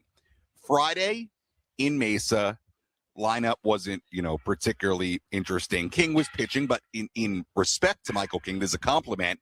Out of all the guys right now, he probably was kind of like the least interesting as far as like, what are you going to get out of watching him and the results? So I didn't go. I didn't see it. I wouldn't make too much of it. Didn't seem like it was super windy, but I didn't get a ton of reaction from it. And I think we don't have to make too big a deal out of it. Seems like it was really good early, then gave up some home runs and who knows, but I didn't go. I didn't see. All right, no, that's good though, because my second question, since you were around the Peoria Sports Complex, did you see fleets of limousines and Rolls Royces and Bentleys pulling in for the reported tours of potential buyers for the San Diego Padres that were, I guess, touring the spring training facility over the weekend, but no one identified who they were? Kevin Acee had a little report. He said 4 groups toured in Peoria, but we don't know who they are or who the finalists were or who was eliminated from the bidding process. Not that we know all the bidders to begin with. I did not see it. I heard some rumblings, but I did not see it. So I cannot provide any They clearly other didn't want anybody information. to see it. Yeah. Well, I would suppose that makes sense, but I guess when you're getting this close to a potential sale, I suppose that checking out the Peoria Sports Complex, one of the team's facilities, that's pretty important, would be on that list of things you would want to see. So I'm not surprised, but I did not see any limos or Bentleys or Porsches or whatever roll up to the complex. Because billionaires can look just like the rest of us, like normal people. You can't immediately identify them as billionaires. They also like they could have just, pulled up to the airport, got in kind of, inconspicuous big cars and pulled up. But I did not see it. I'll be honest. I did not see it, but I was around here. So like this is Paulie Reindl's locker from Fantasy Camp. Woodsy's over here next to him. Don't touch that one. I mean, maybe they're billionaires because they're frugal and they pulled up in a rented Honda Civic from, I know we're coming up against the top of the hour here. Where are your lockers? In the minor league room. Minor league room now. Oh, yeah. Across from the big laundry. Well, we used to, but we, out of the goodness of our heart. You want the opportunity for others? Give it to the new guys. Yeah. They deserve it. Plus, being in the minor league, we each get 2 lockers, so it's way better. So, and I've always wondered about this. So, when the Padres reassign a guy from major league camp to minor league camp, yeah, he's gone. Does someone actually just take all the stuff from a locker? That's got to be the worst. Nightmare. Full on nightmare. Me and Paulie were a little. You're not a major league camp. You don't belong in the major. You're just right across the hall, but you're close. Take a box with all your stuff, your deodorant, your no TVs, no refrigerators, no chair. Eggs, none of that. The differences are stark. It's only like 15 feet away. But that's true. Yeah, That's by design, by the way. We got almost a year until next fantasy camp, but I did have a conversation here over the course of the past month. I think it was with Jake while he was here, who was Jake from CBS, who I know was at fantasy camp. That'll be fun for me. You'd love it. Well, look at your arm. I mean, you're working on your arm trying to get up to 70. Me. I don't know. Maybe we work something out. They always need pitching. Next year. Can you have you hit 70 yet? He's kind of in the dead arm phase, I think, of spring training. No, I'm stuck on 66. Get those legs in there. Get those legs involved. Good control, though. He was it's on a fake mound. There's not a lot of push off there. I'm stuck on 66. Sink into your back. Sink into your back right hip. Sink into it. Yeah, I've been thinking about maybe I got to kind of sink into that back leg and really push up, almost jump. No, don't jump. Don't jump. Boom. That's the common misconception. Do not jump down the mound. It's sink. I'm trying to stay more closed because when I open up, I feel like, and actually here's the weird thing. When I try to throw harder, I'm actually throwing slower. Yeah. Like when I kind of open up and don't open up. So I'm trying to stay closed. I'm trying to drive through don't back leg. Don't jump. How much does it cost to do the radar gun? By the way, like a fiver. It's a fire, isn't it? I had this conversation with a fan because they actually were filming me and watching me do it the other day, and it was revealed it's a charity thing. Like the proceeds go to something. I have to look harder at it. So I do pay every time I do it. It's like $5 for 9 pitches. So they're like, "Wait, you pay to do this?" I'm like, "Well, it's like it's a charitable thing." Peoria Boys and Girls Clubs or something. Yeah, I've spent like $25-$30 on the just expensive on the pitch. And we have no idea how accurate this gun is. Just expensive. Maybe I'll reimburse it. You think Adam will go for that? A little reimbursement? It's content. Absolutely, it's huge content. Oh, boy, Sammy, appreciate it. We will talk to you again tomorrow morning. All right, guys. See ya. All right. Spring training, Sammy. A little extra from him on the Adam's already in the chat. I'm not improving those expenses, Sammy.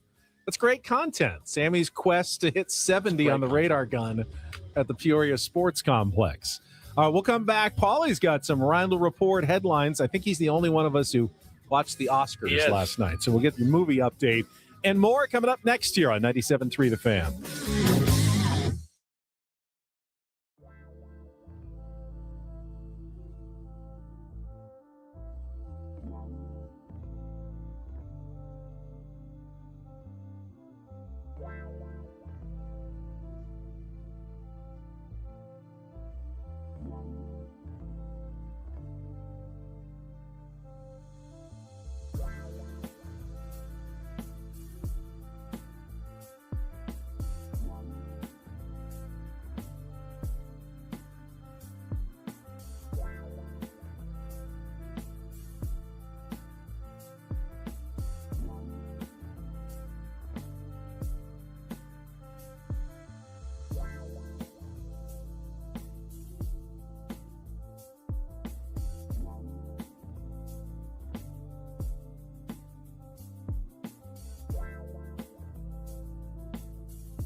Final hour of Ben and Woods on a Monday.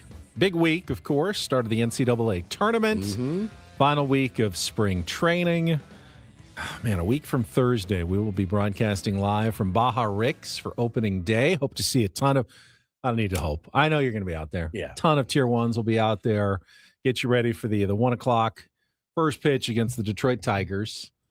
And I wonder if the weather is going to hold. Is it going to be like scorching hot by opening day? Or are we going to cool off again at some point? As long as it doesn't rain, I'll be good. It's like, feels like it's summer already. It's not even spring yet. It's so nice. Technically. It's nice out. Don't forget, we have our tournament of drops as well.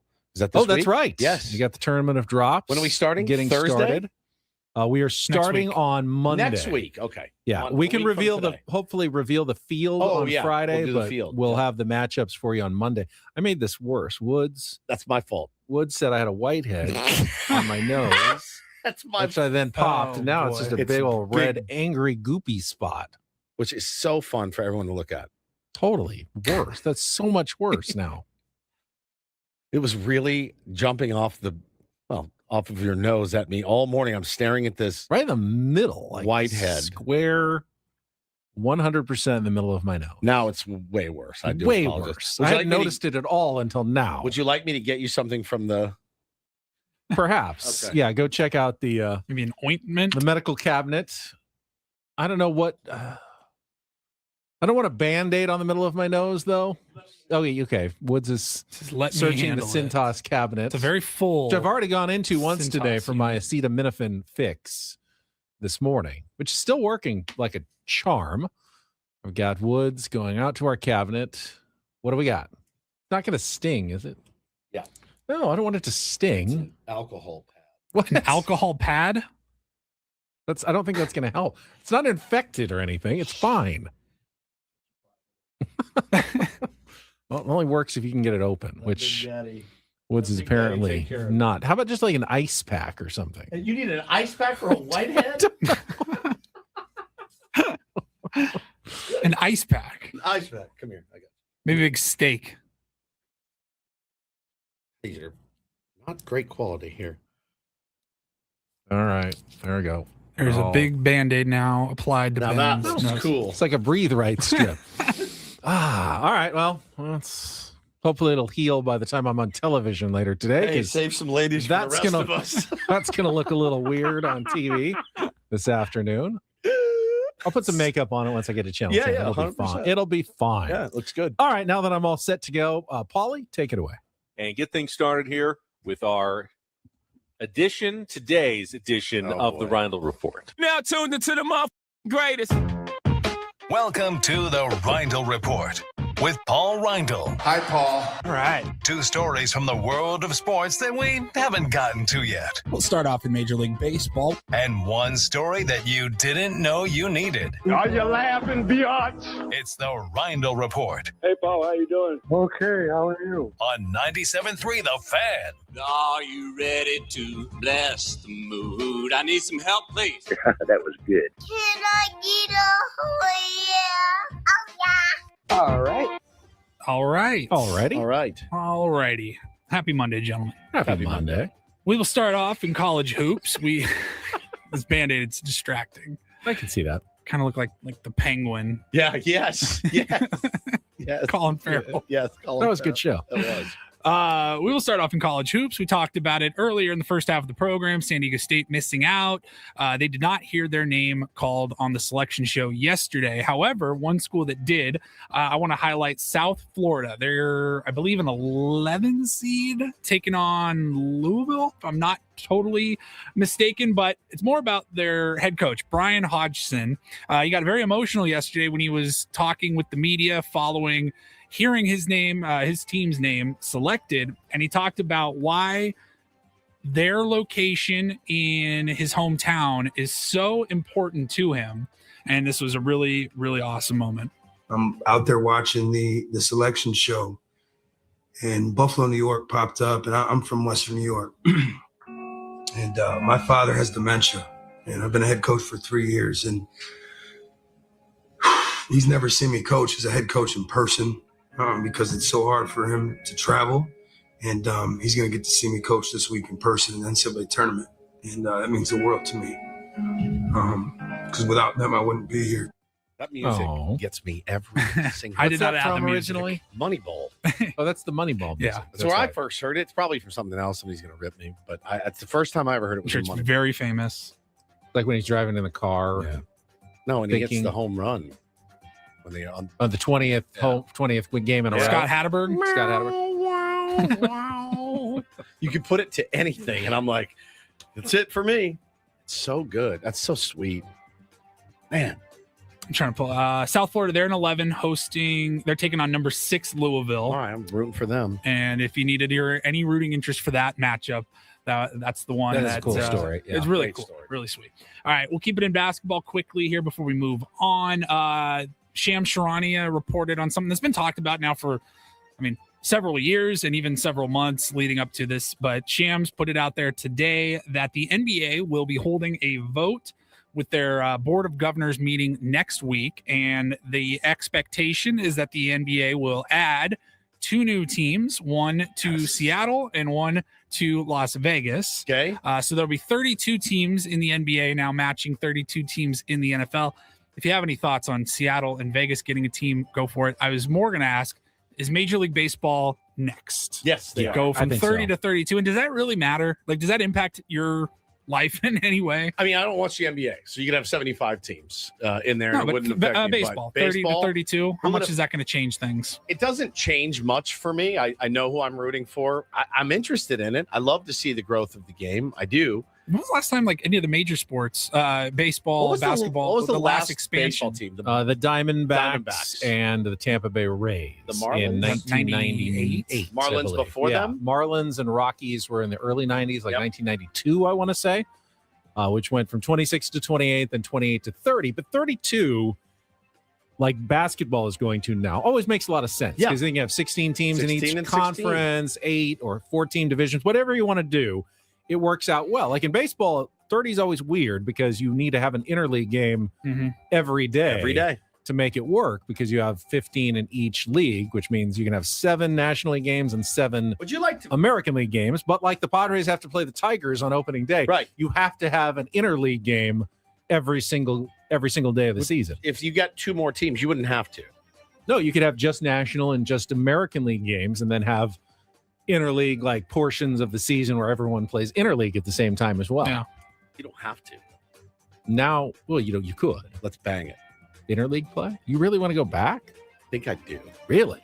I think I do. No. Maybe not. Now let me think about it. I like it. You like banging it, or you No, I like having it. I like having interleague play now. I just don't not want to see these. You never face the teams unless you met them in the World Series. You never see those players at Petco Park ever. That's fine. You're right. You're right. It made sense in my mind, and then you see how it plays out practically, and you're like, I would get really bored of that. I would get really and especially bored. the rules being different in each league. That was the impetus. That's true. Making it level playing field. Just maybe fewer interleague games. From a local perspective, not that it was ever going to happen, but adding 2 more Western teams makes it really unlikely. First of all, they're going to expand again anytime soon, and if they did, that it would ever come to San Diego. Yeah, at this point, that ship has sailed with those 2. Very sailing with those 2 choices. Yeah. Should I live the rest of my life here in San Diego, I don't expect to ever root for an NBA team in San Diego. No, I think I'm with you. I will become a fan of the Vegas team. I think I don't have a team in the NBA. Watch occasionally, mostly just in the playoffs. Not the Seattle team, because they broke your heart. Yeah, that'll be a different team entirely, and I don't really go up there anymore. I go to Vegas. I claim Vegas more than I claim Seattle at this point. That's fair. But it'll be also fun to kind of just get in on the ground floor of a new team. Yeah. Team I'll probably get. I would think if there is the next expansion will be football again, because they really want to add like international teams. Oh, I think. Yeah. Whether it be a London team, or do they move a current team? Mexico City or something. I don't know. Make the Jaguars move somewhere permanently. That's possible too. All right, and then we'll wrap it up in Hollywood. Last night it was the Oscars, and told you about who the big nominations were. There were really no surprises outside of that. Best Picture went to One Battle After Another. Best Director also went to One Battle After Another. PTA was. I saw his speech. It was great. He was Paul awesome. Thomas Anderson. Yeah. Incredible. It was a big night for One Battle. It was a big night for Sinners. It was a big night for Hamnet. Michael B. Jordan won Best Actor for his role in Sinners, playing two characters. So good in that movie. Have you seen it, Ben? I have not seen Sinners yet, Yeah, but he's dude. always good in everything. He's that I've seen him phenomenal. in. He was great in Black Panther. Yeah, he's just Yeah, him and Ryan Coogler, that combination just works. They're so Same talented. combination, yeah. Yep. Jessie Buckley won Best Actress for Hamnet, and then your supporting actor and actress Sean Penn from One Battle After Another. And then I was really happy. Amy Madigan won for her role in Weapons, and I think she was like the first award that was given out, and she was totally taken aback. Yeah. This is the same Amy Madigan that was Kevin Costner's wife in Field of Dreams, way Dreams. back when. She was Charisse in Uncle Buck. Yes. Uncle Buck. And I can't tell you a whole lot between Uncle Buck and Sinners, or Weapons, excuse me. But she was terrific in Weapons and very well deserved. I think Michael B. Jordan might be the most handsome guy I've ever seen. Ooh. He is so sharp, so beyond, and so cool. So cool. Every interview that I've seen him do, he just seems like such a cool dude. He's so good in that movie, playing both of those brothers. I didn't Cousins? know brothers. I didn't know that he was going Incredible. to win, but it felt like he got a standing ovation, and it just felt like everybody in the room was so happy for him. And I think I said it last time we talked about him, whenever that was, like growing up and watching him as Vince Howard in Friday Night Lights, Right. or he was a kid in the movie Hardball with Keanu Reeves. Yeah. He was one of the kids. And just to see him grow up into the man he's become and the phenomenal actor that he's become. I love what he said. It's been great. He goes, "Keep betting on me. Keep betting on me. I'm gonna keep knocking it out the park." Nice. Yeah. Loved it. Yeah, I it was love good. this tweet I saw last night. If there's a young actor named LeBron B. James, we could have an interesting debate in a few years. So clever. It made me so mad because it was so clever. Coming up next, LeBron B. James joins the program. It's just incredible. They had a touching in memoriam segment last night. It started with Billy Crystal. He came out to talk about his friend Rob Reiner and Michelle Singer Reiner. And then he talked about all the movies that Rob Reiner was a part of and how they touched so many lives, so many generations. And then like pretty much every star actor that had ever been in one of his movies was all standing behind the screen when they lifted it up. And that was touching. And then they showed some pictures and did the music. And then Rachel McAdams came out and she talked about Catherine O'Hara and Diane Keaton. She got emotional talking about Diane. I saw that online. I think it's the first time I've never watched any of the Oscars. Of course, that was because the WBC game was on last night. There was a little overlap. I had to get two TVs going. And then I wasn't going to watch the replay because I felt like, it's already done now. I don't want to watch it over again. But I did see some clips online, including Rachel McAdams. So Conan was good. Was he good? He was good. I did not see the monologue or anything. He's always solid. The production wasn't great for the Oscars. Really? They had Technical glitches? Technical glitches. It just didn't look great. Glitches. Live TV, baby. Yeah. You never I know. struggled. Yeah, I missed every single solitary second of it. Thank you, Because Paul. of that baseball game. We had two TVs going, and I had to tell Megan, I'm like, all right, pick one. Which one's going to get the big screen? Which gets the and big which one's going to get the audio? And she's like, oh, baseball on the big screen, of course. And I go, just remember, it's Joe Davis. She goes, All right, we'll put it on the iPad. maybe we'll mute that Yeah. one, and so I listened to the Oscars. You need while more watching, audio for the Oscars than baseball. Yeah, it's true. especially when it's Joe Davis Especially and when John it's- Smoltz. Yeah. Speaking of the WBC, a little change of plans for Team Italy ahead of tonight's second semifinal. We'll tell you what move they're making and talk more about the WBC. We'll do that coming up next after a check of traffic with Benna Woods on San Diego's #1 sports station, 97.3 The Fan. First, though, remember that Magic City promotion that got canceled? Well, they may have canceled it, but Prize Picks is still doing their Magic City Max discount tonight for the Atlanta game. You can pick Jalen Johnson more or less than 1/2 of 1 point during their game against Orlando tonight and win. That starts your winning lineup with Prize Picks, where you win real money just by watching sports, downloading the app, and setting your daily fantasy sports lineups between 2 and 6 players. You're just picking against the numbers, more or less. Points, rebounds, assists for basketball. Of course, you're watching college basketball all weekend long coming up. You can set Prize Picks lineups with every single game you are watching all day long. Just adds to the fun and the excitement for sports watchers who then get to use their sports knowledge to make real money. All you have to do to sign up is use the code KWFN. When you download the app, you're going to get $50 in free lineups when you play your first $5 lineup. Get $50 in free lineups when you play your first $5 lineup with Prize Picks, where it's good to be right. Must be present in certain states. Visit prizepicks.com for details.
Hey player, this is all yours.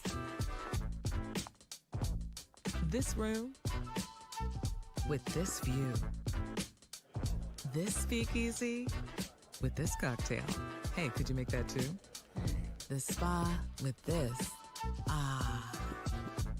And this pool on this roof. This is all for you. The all-new Hamul Casino Resort, now open.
Little news from Jeff Passan regarding tonight's WBC second semifinal between Italy and Venezuela.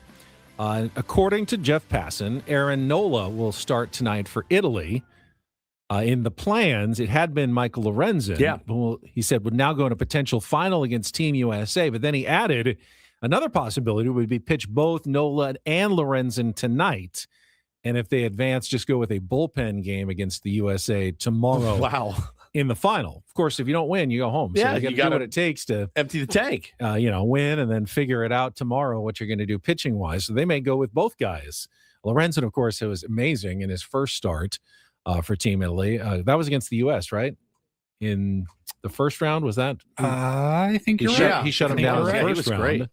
So, the thought was if Nola pitches well enough and they can save Lorenzen to do it again, he'd have the next game. But does that always work? I don't know. I mean, even though Italy beat the United States in pool play, they'd still be a huge underdog in a potential rematch in the final. Who would start for the U.S.? Nolan McLean. Nolan McLean has already been announced as the starter. Now, he did not do that well against Italy the first time around, so we'll see if that has any impact on strategies and whatever going forward. But tonight you've got to got get past Venezuela first, though. Yeah, that's tonight. Venezuela, Italy, 5 p.m. on FS1. That is your Boomer Bulletin update.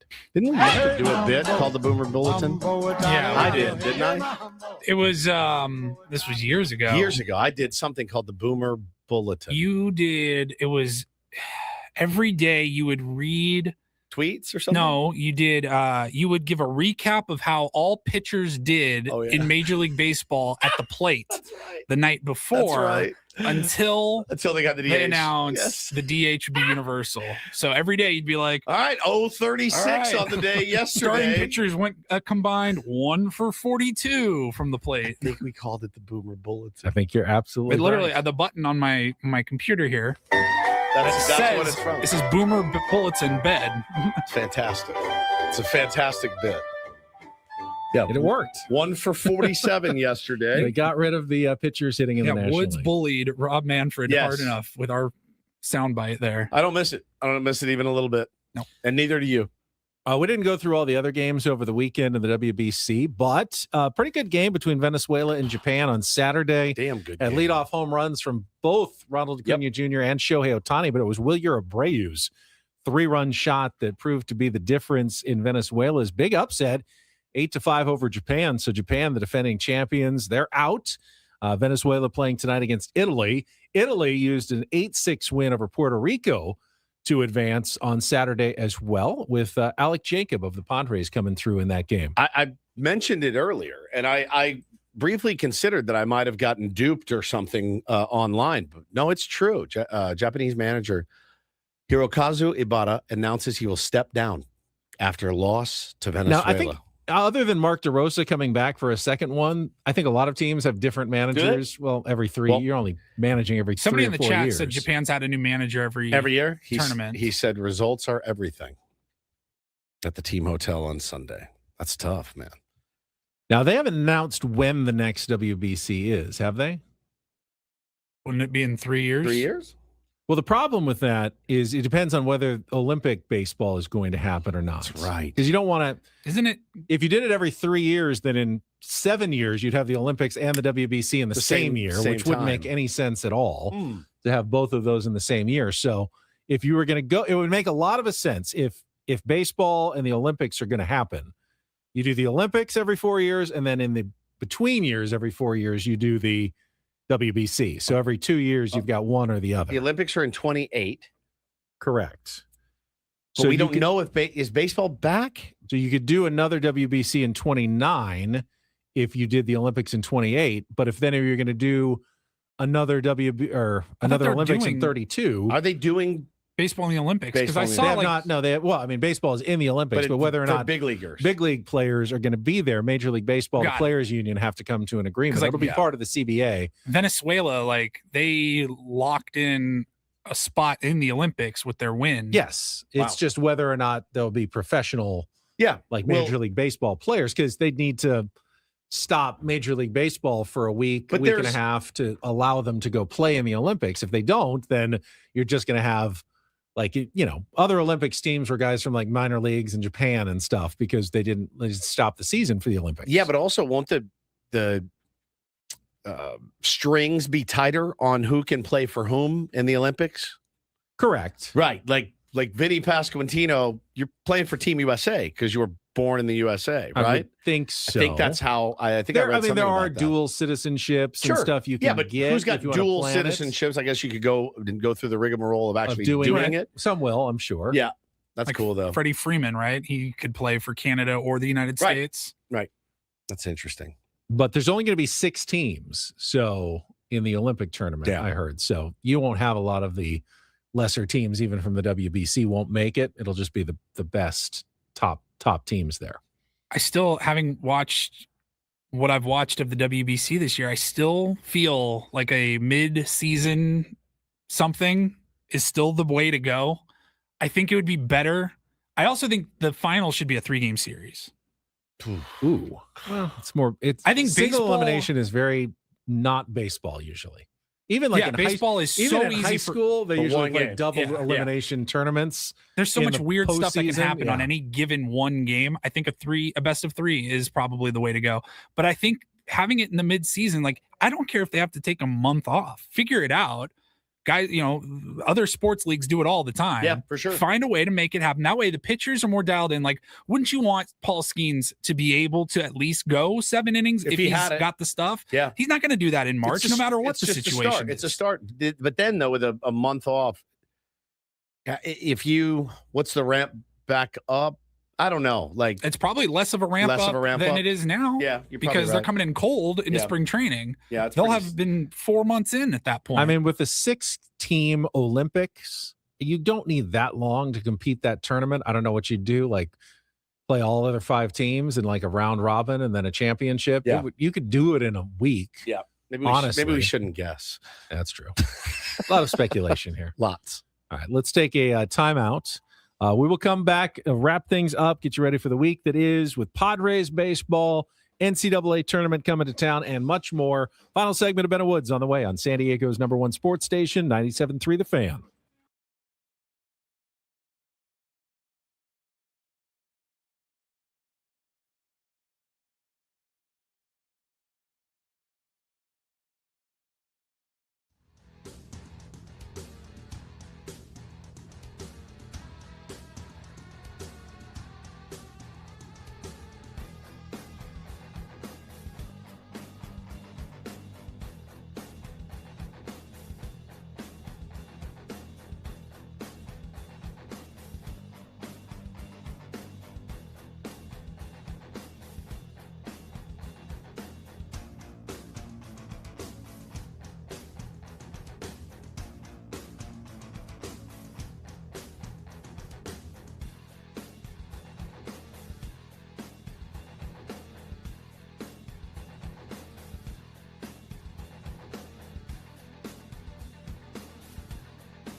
He just here. I'll show you a little. Just a little. Please don't. Just a little bit. What hurts on you? Nothing at all. A little bit. Nothing. Now, so let's say whatever you're about to touch is the only thing. Let's say it's gonna hurt. Right? All right, yeah. Okay. Pretend your knee hurts. Pretend your knee hurts. It's going to in a second. Right here. Oh, that is not pleasant. Hey, player, this is all yours. This room with this view. This speakeasy with this cocktail. Hey, could you make that too? The spa with this. Ah. And this pool on this roof. This is all for you. The all-new Hamul Casino Resort, now open.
Segment of Ben and Woods on a Monday. Our thanks to Craig Elsten, Spring Training Sammy, who joined us. All guests appear on our SDCCU fan hotline.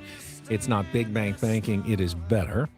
See the Idaho Padre on Twitter saying that pitch last night that Geraldo Perdomo took from Mason Millard, too close to take. The umpire is still human. Do you believe that statement? Are pitches too close to take? If it's a ball and you take it, you made the right choice. Correct. You can't swing at balls just in the No, it was the right choice last night. Still the right choice not to swing. I think I tend to agree. If you're swinging at balls outside the zone, correct, you have done the pitcher a favor. You can't just swing at things knowing, that's probably 2 inches low, but I got to swing because I might get called a strike on me. I think you have to trust the umpires are going to do the alternative their job. The alternative is he swings, and let's say he misses and strikes out. Then when you see the chart, you're going to be like, what the hell are you swinging at that for? Robert Stock said absolutely not. Robert Stock pitches in the big leagues. saw this. This is very smart. He said absolutely not too close to take. A batter can't be extending the strike zone by multiple inches against a guy throwing 102 miles an hour. Even if he swings, he doesn't do anything with the pitch. The best play by him is to leave it in the hands of the umpire, and that's why we have ABS now. Yes, man. That's exactly right. Like, it was such a good take. He also, Robert Stock, went on to say that batters shouldn't always swing at pitches that are strikes. 100%. That if it's a pitcher's pitch, you may need to train yourself not to swing at certain strikes. And occasionally that'll mean you strike out looking. Correct. And that is an acceptable result. Correct. In order to maximize your at-bats over the course of a season. Not easy to do. No. At all. Not easy to do even a little bit. That little two-seamer from a right-hander on your hands looks great, but you can't hit it past the pitcher's mouth. Yeah, I've never really thought about it, but you would say the guy with perfect plate discipline swings at everything in the box and leaves everything else out. But Robert Stock is saying, no, the guy with perfect plate discipline doesn't swing at balls and doesn't swing at a lot of strikes as well. There are strikes that there are strikes as a hitter that I can't do anything with. There are strikes as a hitter that I can do something with. Out over the plate, middle in, I'm fine. In on the black, nothing. I can't get my hands through. I'm dead. It blows up my hands. It blows up my bat. Why would I swing it? Even though it could be called a strike, that's not the zone. Learning to lock in on your little area is the hardest thing to do in any sport ever. Learning to go up there and go, if it's up, I got to lay off. If it's down and away, but still on the black, I don't swing at it. You're not going to do anything. There are talented hitters who can spoil a pitch. Sure, 100%. Like a pitcher's pitch, there's 2 strikes, lower outside corner, and they can just stick their bat out the last second and foul it off. Yeah.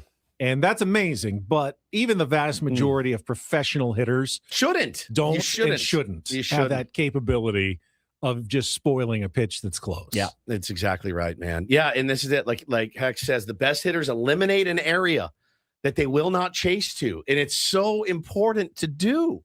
It's so important to do. Eliminate that area. I'm not going there. You know how hard it is? You know how hard it is? And you're like, here it comes. And then it dives away at the last second. And it's a changeup. And you're like, and if the pitcher hits that area over and over again, tip your cap. You're done. They you tip your hat and you walk away with 3 or 4 punchies and you call it a day. But even the best professional hitters are waiting for mistakes. That's what they hit most of the time. You rarely hit a pitcher's pitch out of the ballpark, or even hard, or even drive it. Yeah. Yes, you are waiting for that mistake. Some at bats you get it, and when you get it and you don't do anything with it, that's when you kick yourself. Yeah. But a lot of at bats you didn't. Like Fernando Tatis Jr. against David Bednar yesterday, he didn't get anything at all to hit. He now should he have laid off some of those right at the knees? Probably, but.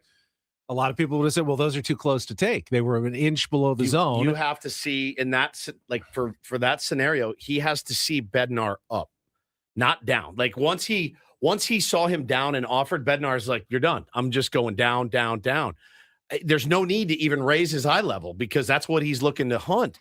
And so he's like, I'm just going down, down, down. It's the science and art behind hitting is. But then again, Manny's first at bat against Severino, I think, chased 2 off the play, and then I'm not going to chase that again. And of course, it backed up and hit the corner, wasn't it? Not Severino, off of Paul Skeens in the first inning. He barreled Skeens. He hit a barrel off Skeens. Was it Tatis the first time? Then one of them struck out on 2 pitches outside the zone, and then there was one that backed up on the corner. Oh no, that was Tatis. Though that's the one that backed up. That was Tatis that backed up. But Manny swung at 3 pitches that weren't even close to strike zone. He was really trying to do something up there. But man, great game last night. Expect a great game tonight. Both teams, love both teams. Very, very fun to root for Venezuela and Italy. It's going to be It's going to be a crazy final. So U.S. is waiting to figure out who they play. It should be a lot of fun. Meanwhile, final week of Padres spring training. We will set the stage for that after our final check of traffic here on 97.3 The Fan. Topic wheel. From the 855 Get Ross Traffic Center. Injured? Demand justice. Demand Jurowitz. 855GetRoss.com. Here's Kelly Danick. Traffic is brought to you by Frozen Ropes Baseball and Softball Training Facilities. Improvements along the coastline. Northbound 5, an accident has cleared just past the 76. Now an accident reported on the Santa Fe Drive on-ramp to southbound 5. Several vehicles involved. They're all over to the right shoulder. Fortunately, no other problems on our roads. Register for Frozen Ropes Baseball Summer League with 8 games and 8 practices for ages 6 through 12 and receive $100 off your registration fee at San Diego FrozenRopes.com. That's San Diego FrozenRopes.com. And Kelly Danick with Ben and Wood, San Diego's #1 sports station, 97.3 The Fan.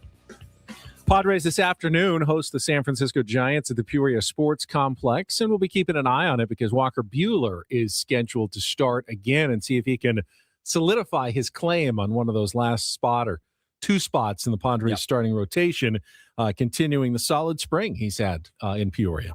Yeah, look forward to it. Tyler Mahle going for the San Francisco Giants. He's probably your people are, saying Herman Marquez. It could be both, with Joe Musgrove potentially starting the season on the injured list. Buehler and Herman Marquez in the rotation as we drew it up. I know a lot of people are worried about Herman Marquez. He hasn't looked great, and they think the Padres are going to play him because, well, they're paying him. Well, they're not paying him a fortune. Not a fortune, but, it's a major league contract. They could lose him if they try to send him to the minors. So I trust Ruben Niebla. Yeah, if he still thinks that German Marquez has got it or has a chance to get it, they'll get him dialed in. And if they feel like it's not going to happen, then they're not going to just throw him out there because they don't have any other options. They can go with a shorter rotation, bullpen games early, at least until Griffin Canning is ready, probably in the month of May. They're not going to just keep throwing German Marquez out to give up 9 runs. I don't think they will. But they might. I mean, he may have a bad start or two, but they won't do it out of desperation. They'll do it because Ruben still thinks that German Marquez has something to offer. That's why he'd be pitching, not just because they've got nothing else. I mean, they can throw Kyle Hart. They can throw JP Sears. I'm not saying they're going to dominate and throw 7 shutout innings every time, but they're competent major league arms. And if German Marquez is truly done, washed, and toast, they don't have to pitch him 10 times to start the season. No, they can let him go. Let him go. Yeah. There's no need. You took your Band-Aid off. I did. It Why? was itchy. Oh, it was itchy. Yeah, it was getting right. You kind of put it in the nostril a little bit.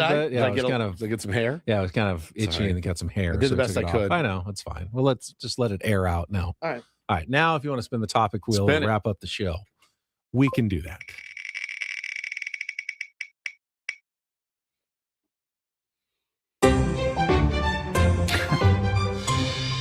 Where to start? What's a habit that you know is bad, but you're not ready to quit? All of them. All of them. Every bad habit. I chew everything. Look, I have this. Chew this. I chew at Zen. I guess Zen aren't that great for you. I just realized. You were under the mistaken impression that they were. I didn't think they were. I didn't think they were beneficial to my health. Look, in my mind, they're better than the chewing tobacco. They probably are better I was than addicted that, to yes. for many, many years. Yes. I had to quit.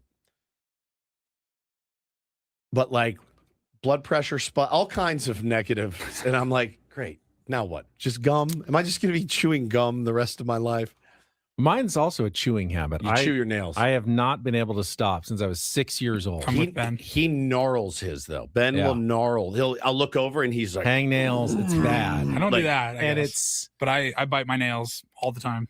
I can't stand for them to be at all uneven. Now, so if you brought a file in, I'd kill you though. With it, I'd stab you with it. If you were filing your nails, I would stab you right here. I probably could stop biting them if I was constantly filing them, but they just, if they're at all get kind of sharp, or I just go right for them. Should we do the thing where I paint your nails? I did that. You just enjoy the flavor. I just got through it. Like my mom, when I was like 8, she was like determined to get me to stop biting my nails. Painted the nasty tasting stuff. I ground through it. It's like, you know what? I'll get used to it. I want to bite my nails so badly that I am going to just eat this stuff. I bite mine too. I bite everything. I chew everything. I eat everything. It's terrible. My worst habit is that I don't have all my fun vices are all gone. I know one we're not supposed to do, and I try not to do it in public. We still pick our nose, right? Oh, I pick my nose like crazy. Of course. Yeah.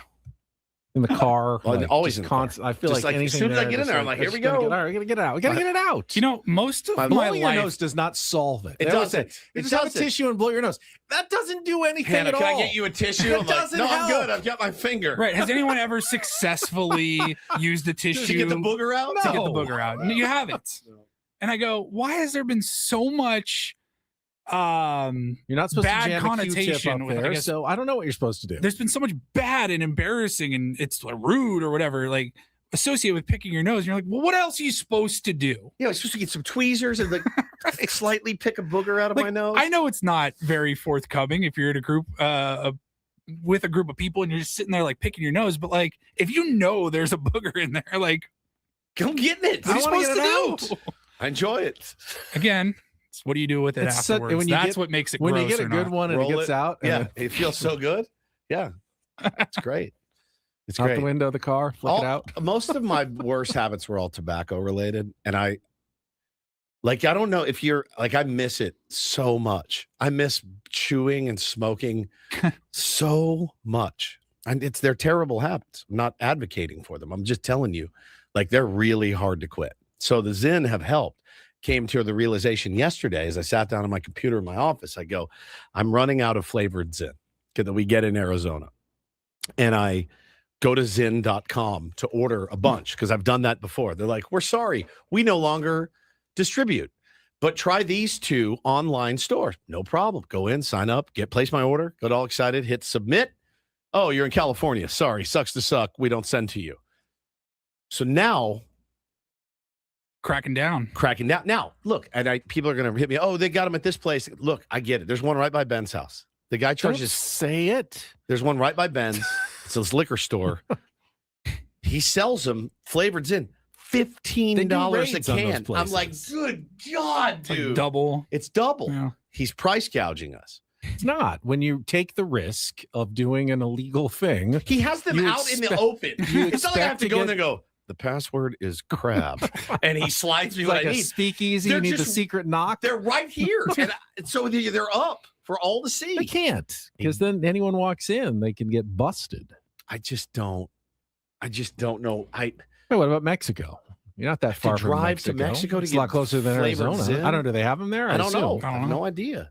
Has someone not invented like a flavor drop that you can just take your Zins and like just good a idea. drop of flavoring and then Shake it up? Yeah.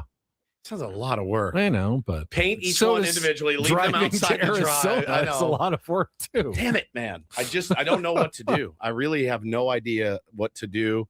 This may be the end of the Zyn run, but which is fine.